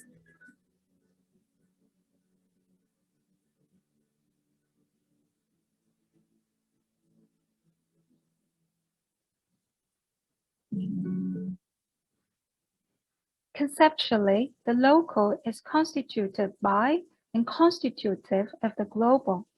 And to examine food, agriculture, and other essential SDG topics, we should divide our attention between universal challenges and community aspirations, balancing the economic and cultural perspectives. So here we're ready to draw conclusions. From the words and photos of FAO, we notice several things. First, the challenges are presented as general challenges. That is, they concern us all, wherever we live or work. Second, FAO knows how to make the best of diversity, but does not overstep diversity. While we can tell if a certain post or picture concerns a certain continent or a certain region, FAO does not highlight the specific country or specific area, be it rural or urban. In that way, diversity is acknowledged but not overstressed. Third, FAO posts have clear messages, slogans, or questions for us. On social media, FAO creates a sense of individual, family, and community connection. It appeals to us all. Thank you. That's the end. Thank you very much, Kayan. Thank you. Round of applause. We do have 2 questions already. The floor is now open for our Q&A. I will read the questions, and in the meantime, please feel free to contribute. We have 10 minutes for the Q&A. The first question we have here is, how did you mine and analyze the data from these social media platforms? Thank you for the question. I don't have a systematic mining method. So this is different from Rui da Silva in the first session, because Rui da Silva has a very comprehensive and scientific method to mine data. In my case, I don't. My work is more theoretical, so my work is illustrative, which means that I use examples to illustrate theories. This is different. I draw mostly on my PhD research, so the theory is already there. I chose FAO because it's representative. It is one of the big 5. I chose FAO because the messages are very clear. The information is public, open, and easily accessible. Those were the criteria. Thank you for the question. Thank you very much. The second question we have here is if you've detected any negative trends in the social media, for example, the question of ownership in the depicted persons. This is a very interesting observation. Nowadays, whatever we share, we have to make sure that we're respecting the people who appear in certain pictures, and we have to ascertain that we cite the right people and we give credits. In the FAO case, I think it's done appropriately. Almost all the pictures have clear indications of the source. where the pictures were taken and by whom. But then in the post, these informations are not cited explicitly, but if you check, you can find the sources. And FAO is very open to interns and to researchers, so there are a lot of collaborators. This is a very important point because international organizations that are open to collaboration tends to do better in this aspect. Thank you. Another question and comment. Wonderful topic. Thank you for your presentation. In terms of impact, have you seen trends in raised awareness towards women's role in climate change mitigation? Well, I certainly notice trends in raised awareness towards female roles in climate change mitigation. Farming is a very important topic in Africa, or we should say agriculture is very important. Africa is the continent where de-agrarianization is most serious. That is to say, most African societies were originally agrarian societies. This is a proven fact. But what has been happening for decades is that Africa has been going through a very rapid process of de-agrarianization. In order to mitigate the negative consequences, we have to understand who are the stakeholders, who are the actors, who are the important people. And in all these processes, women are important people, or some of the most important people in the community.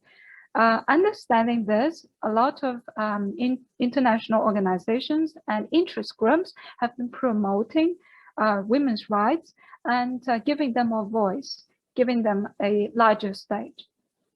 So the awareness issue is definitely there. Now we're making headway.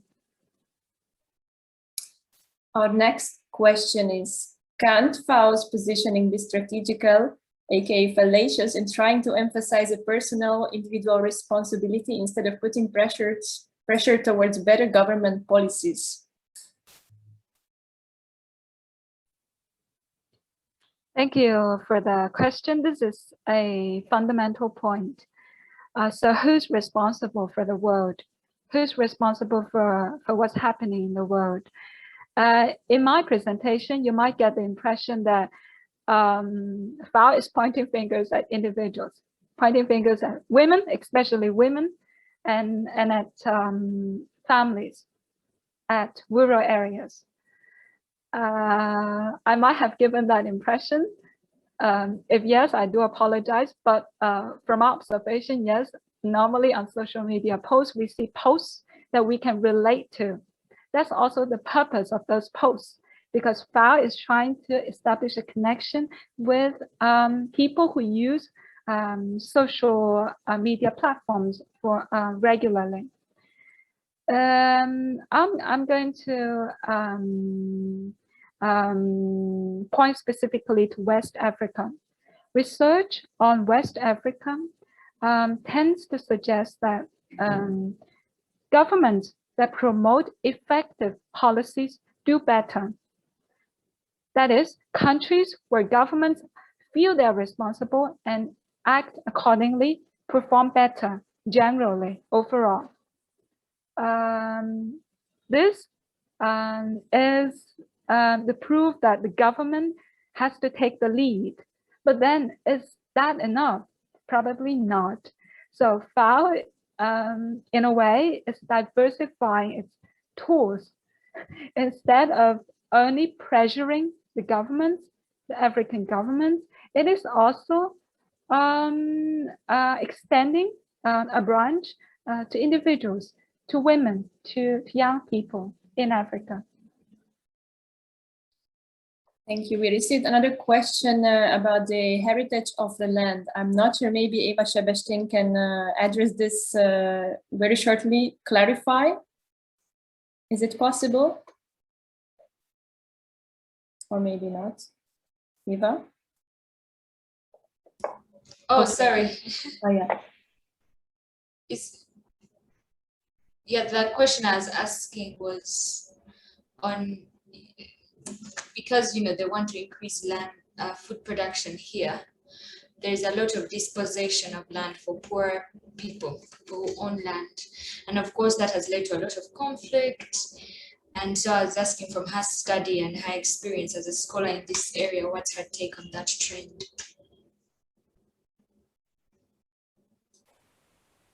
And whether Thank FAO you. is doing any work in that. Thank you for raising a very important issue, land ownership and what we do with the land. We have resources in Africa. There's no doubt that Africa is rich in terms of resources. The problem is more with distribution and with how we make use of the resources that we have. When the resources are not in the hands of the right people, then we have a problem. And as our colleague suggests, the situation of widows, the problem of inheritances, and the trouble of dealing with the law. Even if we have legal instruments, it doesn't mean that they would be implemented effectively. So there are lots of complex challenges. I am not sure if FAO actively participate in this, but at least in advertisements, FAO pays serious attention to the plight of women, African women who are not sufficiently empowered in that sense. So it's a question of international, national problems on the political level, but it is also a cultural issue, because in different cultures, we see land differently, and how we make use of our lands is also influenced on how we see land culturally. And in that, I'm not an expert. We have to ask our African specialists in all the different African countries. Thank you. Thank you very much for the rich discussion. Unfortunately, we don't have time to address the remaining questions. Perhaps a discussion afterwards or via email. Thank you very much. Thank you. I invite now our next speaker, who is Nadir Faria, who is a specialist in the right to food and rural development, and she did her studies at the Polytechnic Institute of Coimbra School of Agriculture. And she lived the past 3 years in Guinea-Bissau and in Cape Verde, collaborating with national NGOs. Nadir, the floor is yours now. Thank you. If you're ready with your presentation. I hope so. I'm not okay. So, greetings to, can you see my, no. We cannot see your screen and we hear you. It's a bit silent in a way. What about now? I think it's better. Okay, thank you. Greetings to everyone. Thank you to the organizing committee and to everyone attending this conference. I'm not presenting an academic work. I will present a project which is named Eco-Village Approach to Enhance Socio-Ecological Resilience in Cape Verde.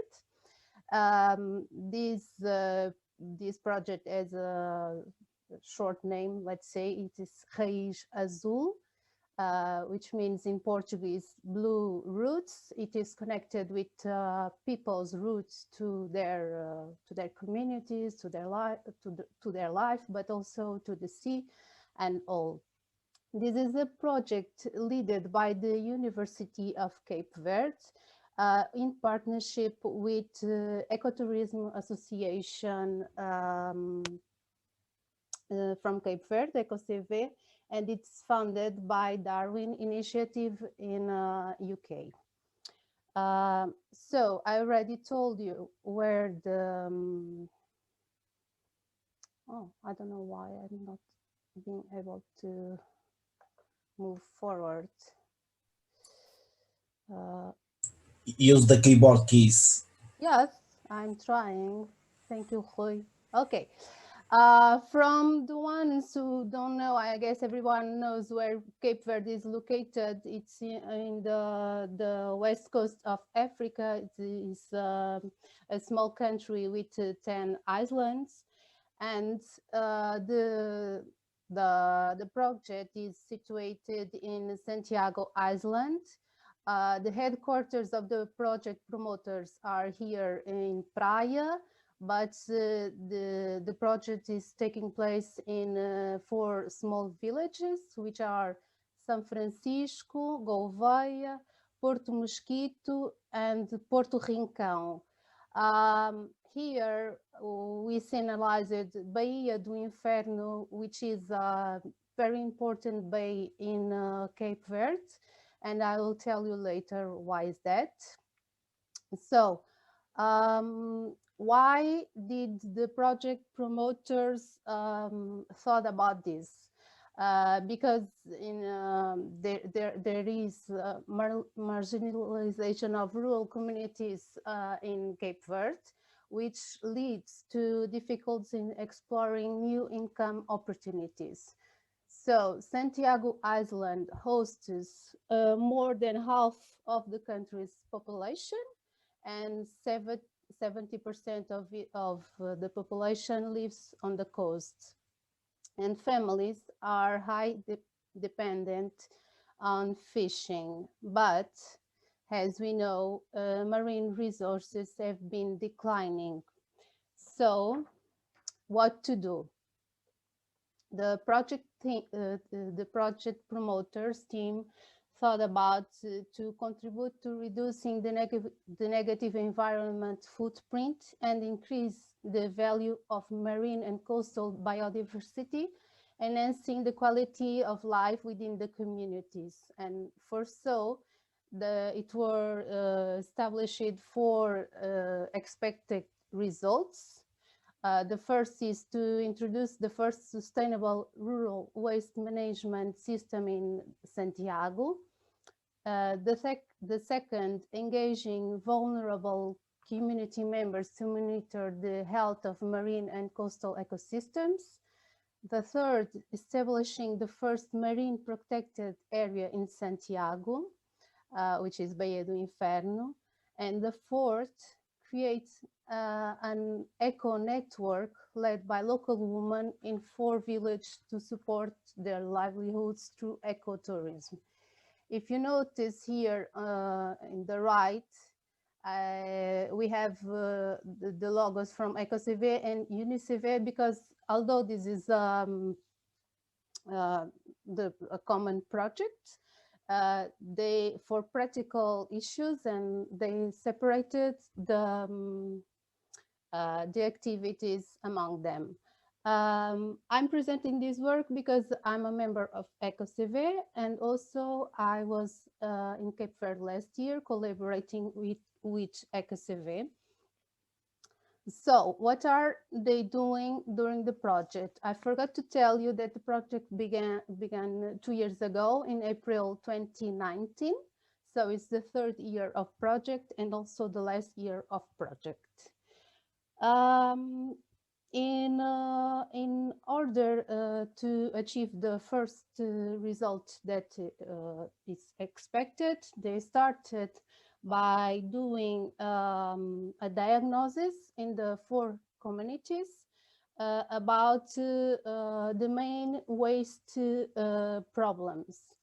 So they were identified 2 communities with the biggest waste problems, which were Porto Rincão, and the main waste identified was glass.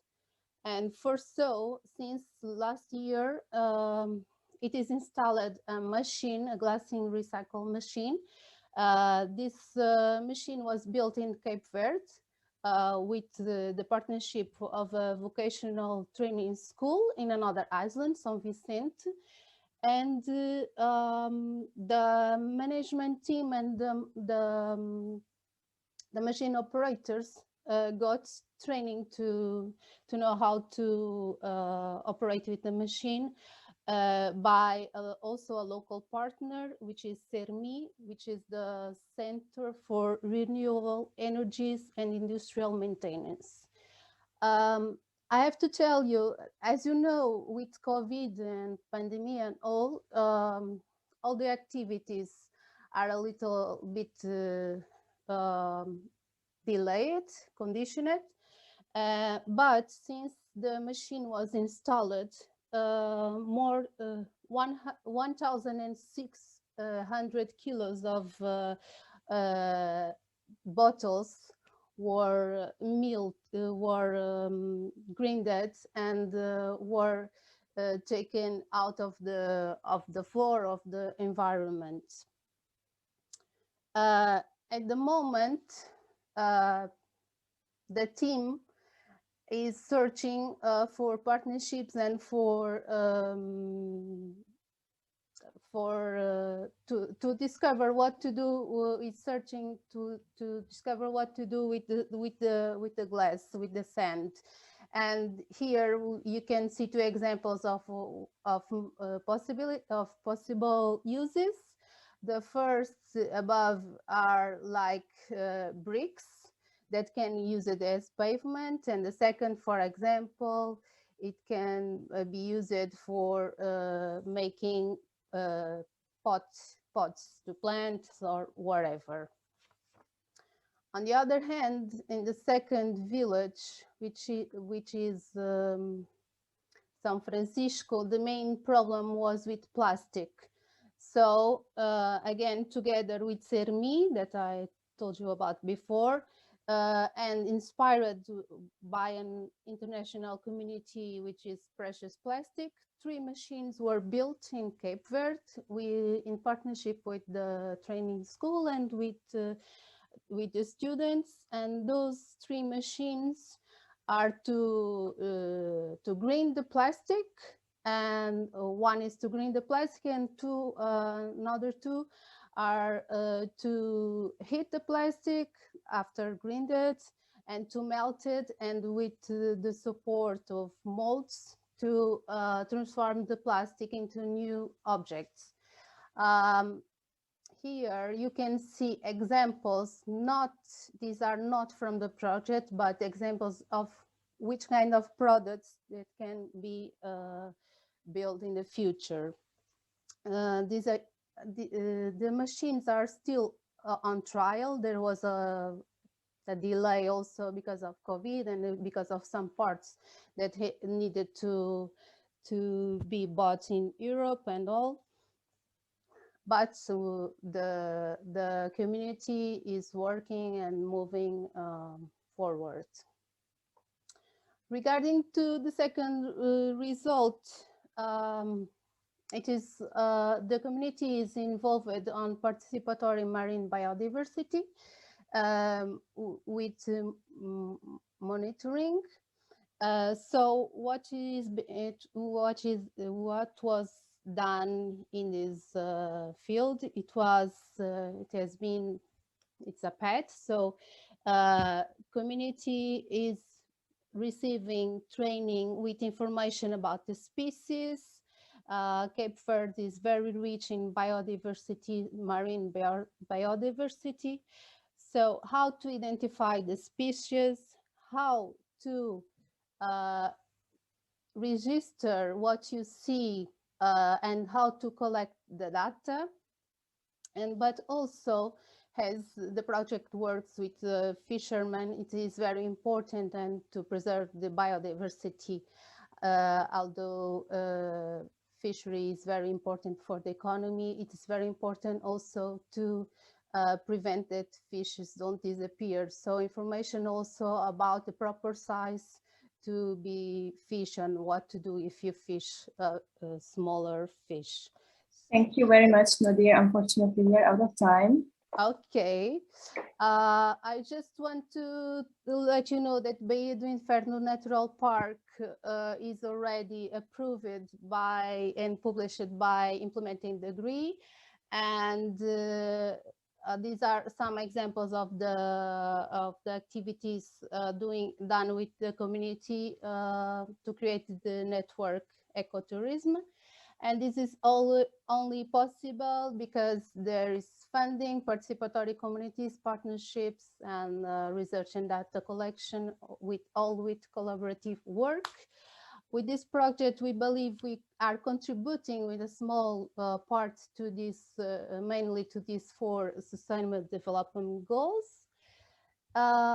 These are some activities to be done on the 3rd year. Mostly it's to consolidate the job done during the last 2 years. And these are the contacts of EcoCV and of the project. And thank you all for attending. Thank you very much.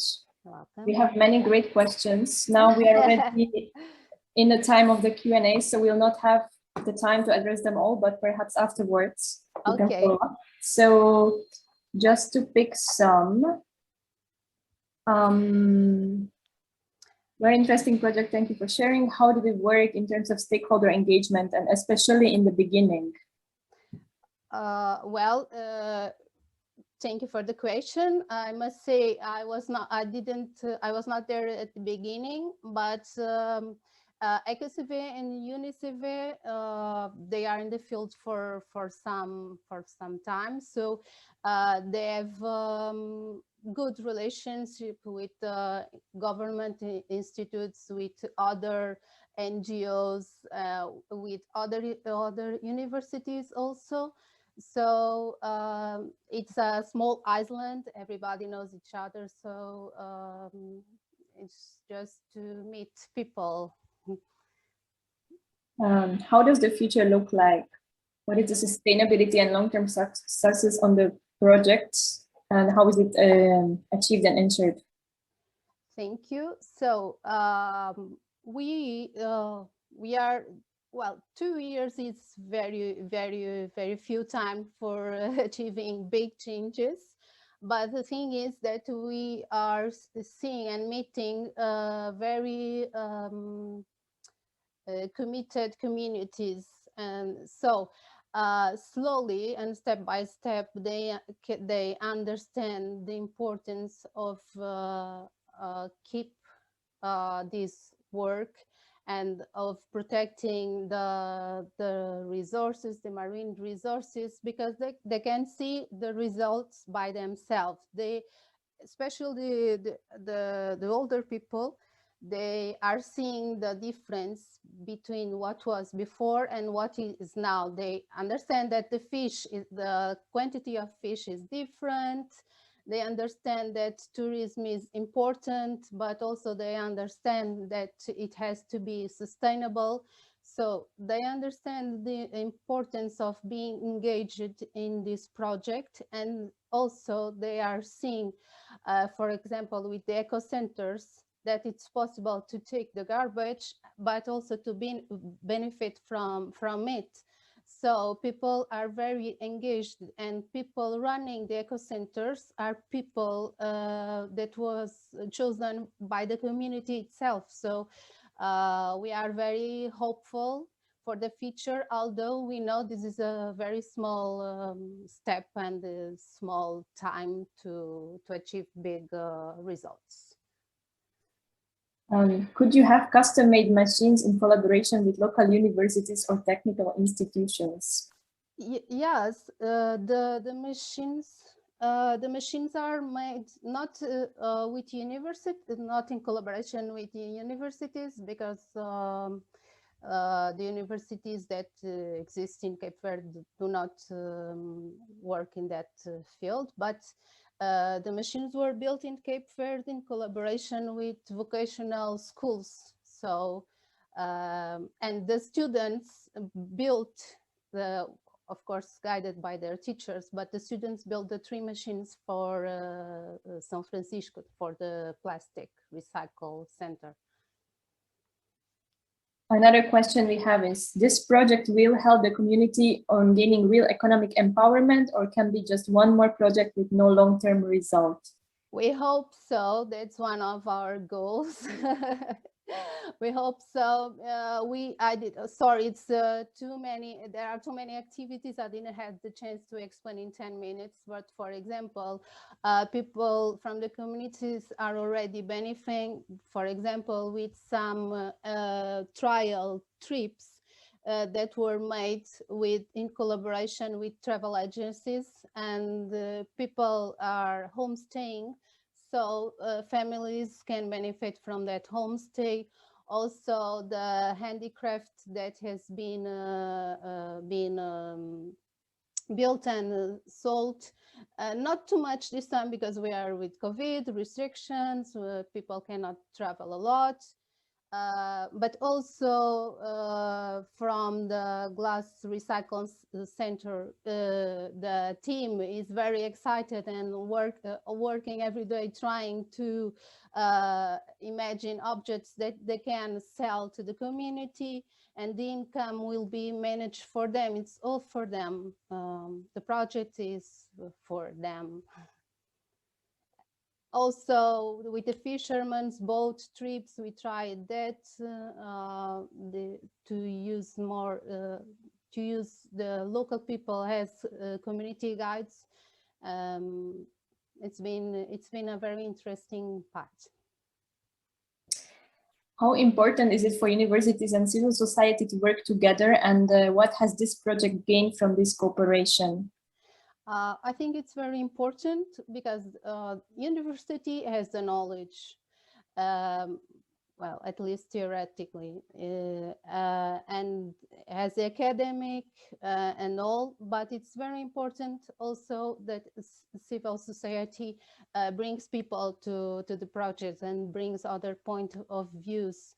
So in this case, for example, on the protections of marine biodiversity, it's very important the knowledge that the university can bring, but then if the community is not involved and if the NGOs do not facilitate this involvement, the connection between the university and people is more difficult, let's say. I don't know if I answered.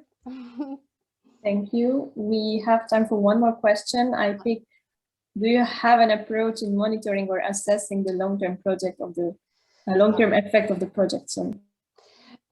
Yes, we are monitoring all over the time, of course. We'll evaluate the project progress at the end of the project, but since both entities are in the field, it's not like they will leave the project itself. Well, the funding will finish, but I'm sure they will continue to be with the communities because this project is also in parallel with other projects. So the idea is to connect everything, so it's not just a project, another project. Thank you very much. I think we will conclude here. Thank you all. Thank you for the great discussion and for the great questions. Thank you all. Round of applause, of course, obligatory. And I now invite the last speaker of this block, of this session. Matthew, are you with us here? Yes, I'm here. Oh, hello, hello. So I'll just introduce you briefly while you put up your presentation, okay? So we have Matthew Oluwaseun Ayodele, who earned his bachelor's degree in history from the University of Ibadan, and he's currently finishing his master's degree at the same institution. He's also a member of several research communities, and his research interest cuts across the intersection of colonial and post-colonial history, with a focus on African history and global history. Matthew, if you're ready, the floor is now yours. Thank you very much for the introduction. Can you see the screen? I'm sharing the screen now. Yes. Okay, thank you. Hello, everyone. So it's nice to be part of this program, conference rather. And I'll be talking about the Gendering Curriculum, a History of Women's Studies program in Nigeria from 1960 to 1990. So for the introduction, I'll be talking about how is it that women have actually been marginalized right from the period of right from the colonial period. But most discuss on women marginalization, inequality, or underrepresentation. Actually, they assess this discourse from the surface. Nobody really care about tracing these problems down to the pre-colonial period or down to the age whereby we have European imperialism, we have transatlantic slavery, and Christianization and patriarchal colonial institution. So what I'm trying to say here in essence is, what we form the background of our discourse today is the fact that women underrepresentation and marginalization in education is actually, so it's more or less like an accumulation of what has been happening to the African society right from the pre-colonial period. Take, for example, the transatlantic slave trade. The transatlantic slave trade actually saw over 15 million Africans taken to the New World, which we have, which actually the America now. So when these people, the able-bodied youths, were actually taken to the New World, removed from the African society, West Africa precisely, okay, the people that were left, the women that were left, they took on the industry. They started engaging in, professions, occupations that the able-bodied men were actually holding before. But what changed? During this period, like 2 centuries after this period, we have the European imperialism, true colonialism, okay? The European imperialism introduced a patriarchal institution. The pre-colonial African society before was more or less like a gender-balanced society, whereby women actually have their own occupation, and men were also, they also have their own occupation. But colonialism introduced this patriarchal system whereby, the gender actually became a mode of social differentiation, and power in sub-Saharan African societies became divided. Okay, we have the problems of unequal representation. So moving on, in Nigeria, the first 20th century, like the first half of the 20th century, was actually characterized by gender imbalance. Okay, we have women were actually segregated at in sports, women were segregated at in schools, women were segregated at even in administrative positions. Take, for example, the empire deceleration in colonial Nigeria at this period, whereby students engage in sporting activities. Okay, the male were considered to participate just in strength sports. The females were considered to participate in soft sports. And talking about the strength sports, we're talking about sports that involves football. Okay, so the women were marginalized in this direction. The women were actually seen as probably a fragile, individuals. They were seen as fragile individuals. So they were actually relegated to just participate in the soft sport, like probably cooking competition and all this. So we actually see that the colonial institution during this period also denigrated the role of women. And apart from that, then when you talk about educational opportunism, during this colonial period, most women don't have access to higher institutional education. Number one, because of the fact that the cultural representation, even during that time in Nigeria, actually relegates women to move after secondary school straight into marriage. If not marriage, probably you retire back to your parents' house to probably work on the, the farm field or something. And also, when you look at the curriculum of the institutions that emerged during this, colonial period, institutions like the University College Ibadan, later University of Ibadan, Ahmadu Bello, and the rest, you see that this curriculum was majorly focused on masculine-centered writings, publications. Not much works have actually been written on women. Not much women have actually been even in the academia during this period. So the emergence of women's studies program in Nigeria, okay, the period after colonization, that is 1960, which marked the independence year of Nigeria, okay, women started demonstrating consciousness to participate in their, in the knowledge production sector of Nigeria. And one woman actually broke the camel's back. That is Professor F.A. Ogunsheye.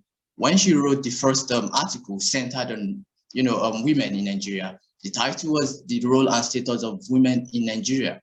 Okay, this article, to some extent, it actually created some kind of a wave of a movement among women.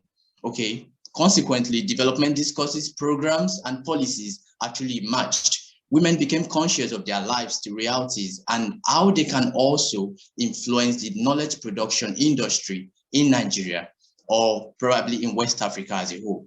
So this struggle for educational opportunism and inclusion representation actually, it started creeping into the Nigerian, into the country.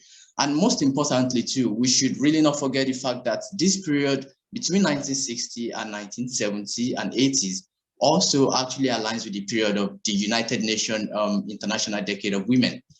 But most importantly, with our focus on Women's Studies program in Nigeria, we see that in 1979, the consciousness, like the Women's Studies consciousness, actually matched fully, whereby at Ahmadu Bello University, okay, the program called Women's Studies was actually introduced, all right?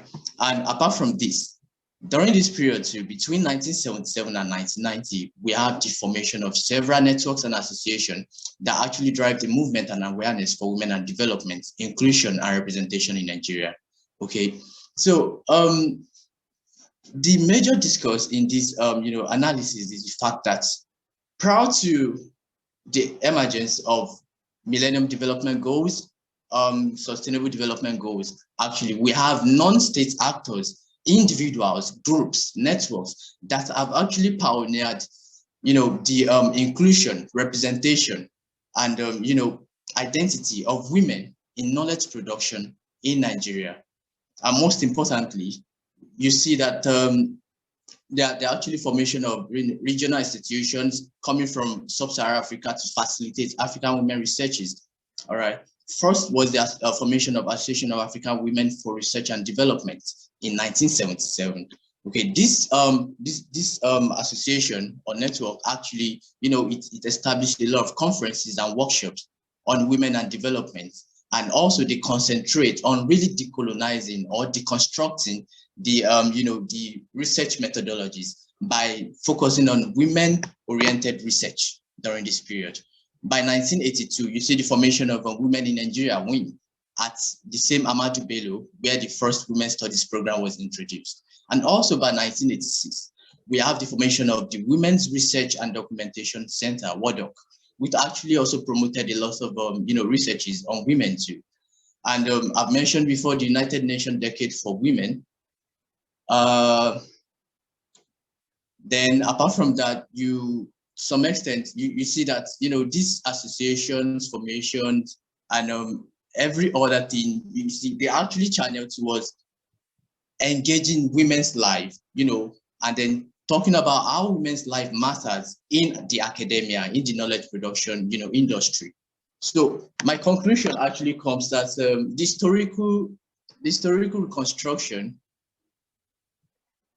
historical reconstruction of Women's Studies program in Nigeria reflected that non-state actors were formally at the forefront of addressing and implementing emergent perspectives on pressing issues of inclusive and equitable quality education, gender equality, and women empowerment in Nigeria. So individuals have actually been at the core of, pioneering this inclusion of women in the academia before the Sustainable Development Goals, Millennium Development Goals started concentrating on promoting gender equality and also on ensuring inclusive and equitable quality education. So my argument is just that a lot of people concentrate on SDGs, MDGs. They actually leave out the role of the individuals and groups and networks that actually also, some extent, contribute to the pioneering role of, giving voices to the marginalized women in the society. So it is not just about the United Nations. It's not just about, all these organizations. It's also about the indigenous people, because right now we really need to engage in decolonization of our research methodology. So we need to look at the people also as contributing to knowledge production or contributing to movements in our society. Thank you. Thank you very much, Matthew, for a great presentation and great timekeeping as well. Round of applause, please. We already have a few questions, interesting questions. Please feel free to contribute. Okay. I'm going to copy now the first question and also address it. So, how is pre-colonial gender equality documented and understood nowadays? What were the characteristics of gender relations in the pre-colonial society that you described? Okay, all right. Thank you for the question. So in pre-colonial African society, gender equality was more or less based on, social roles. Okay, not gender equality based on biological representation. Because nowadays you see people saying, oh, because you're female, you have to do this particular thing. That is being classified based on your biological features, okay? Because, oh no, you don't have the strength to do this. You don't have the strength to do that. But in the pre-colonial African society, gender representation was based on social roles, okay? The men engage in hunting, they engage in probably going to the field. The women engage in they use the markets. They sell stuff, they sell things at markets. Then also these women, some of them they were also hunters. Some of them even participated in wrestling games. But when colonialism came about, okay, this whole formation was distorted. And during that time, in pre-colonial period, we have more gender equality because nobody really, denigrates you or relegates you based on the fact that, oh, you are female, you don't have strength. No, it was based on what you can do, your social role, your social identity. But colonial institution changed that, entirely. Our second question is, what's your support for colonialism being the cause of gender imbalance? How do you defend the fact that pre-colonial African societies were gender balanced? Sorry, can you come again? Sorry. Yes, it's also in the chat. What's your support for colonialism being the cause of gender imbalance? How do you defend the fact that pre-colonial African societies were gender balanced? Oh, okay. Well, the thing is, when you look at the nature of colonialism itself, it's patriarchal in nature, actually, because when you trace the historicity, the countries this colonialism actually coming from, for example, Britain, okay, Britain as at that period was actually patriarchal, and take other societies too. So when they came on board, they realized men actually held positions. They feel, okay, men actually have that physique, they have the, the material, okay, attributes to really stem down this, these female voices or something. Take, for example, the Aba women riots in 1929. Okay, the women, they felt suppressed by the men. And the colonial institution actually used what we call warrant chief. This warrant chief system, okay, it actually gave license to chiefs, just male, no female, please. So just male. So when you study all these things, you see that, okay, the colonial institution used this gender imbalance, this gender inequality as a tool to further really relegate the people's voices to really move against their, to really move against their government. But in the pre-colonial, in the pre-colonial period, you see, the society was more harmonious. Okay, I'm not saying there were no problems. Yes, there were problems, but when it comes, there was no problem about gender representation, identity, or social role or anything, because everybody naturally knows their role.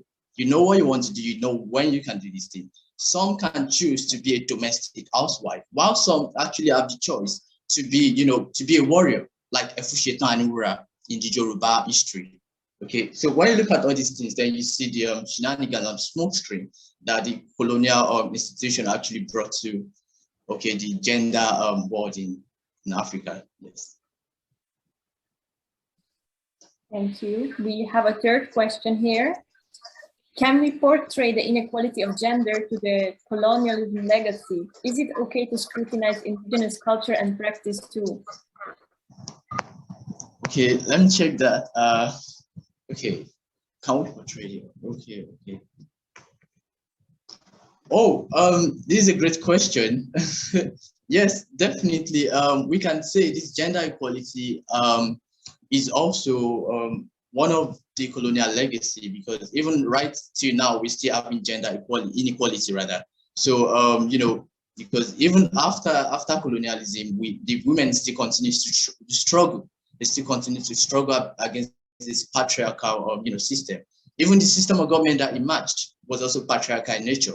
Not until we have this military government, and then their first ladies were actually trying to, change things, but their voice was still relegated.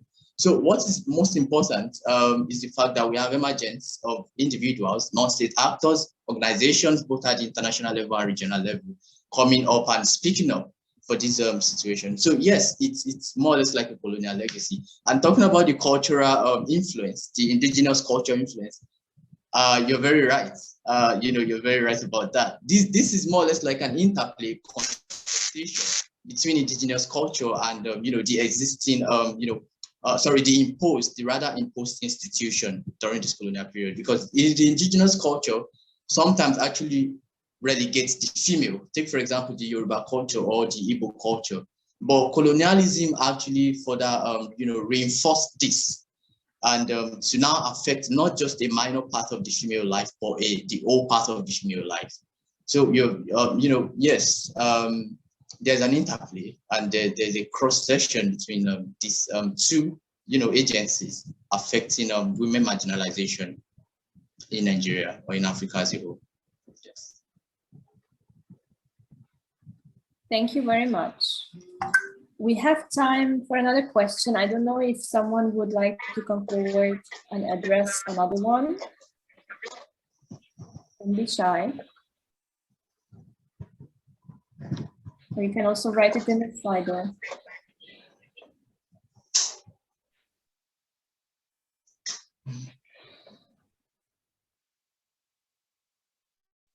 Oh yeah, there is one. Okay. Okay, so this is the last one we take, okay? Taking the gender discussion into a broader scope, is the gendering in this context defined by the binary gender groups male, female, or does it include also the LGBT+? Okay, the gender discussion actually is limited to the male, just the male and female, okay, the binary groups, all right? So because the focus is just to look at the androcentric nature of the whole system, okay, as during the colonial period, and then looking at how the post-colonial period really shaped or reshaped this whole ideology, and we're looking at the actors involved. So probably in the nearest future, we can also elaborate on this concept to accommodate what you just suggested. Thank you. Thank you very much, Matthew, and everyone in this fantastic session full of really great presentations. Yes, let's do another round of applause virtually. COVID times. Thanks, great input and discussion. So as we finish our second session, we are entering lunch break. Very much awaited, I guess. Everyone is hungry. So we shall meet here again at 2:50. Sorry, no. When do we meet again? Oh yeah, at 3:50. No, sorry. When do we meet again? Sorry, Diana, it's 1:50 Porto time. Okay, my agenda is all over. Okay, so we meet here again at 1:50 Porto time. I hope all the participants will come back. Looking forward. Have a great lunch break. Thank you. See you later. Thanks. Bye. See you later. Come back later. Bye-bye. Don't forget to come back. See you. Thank you.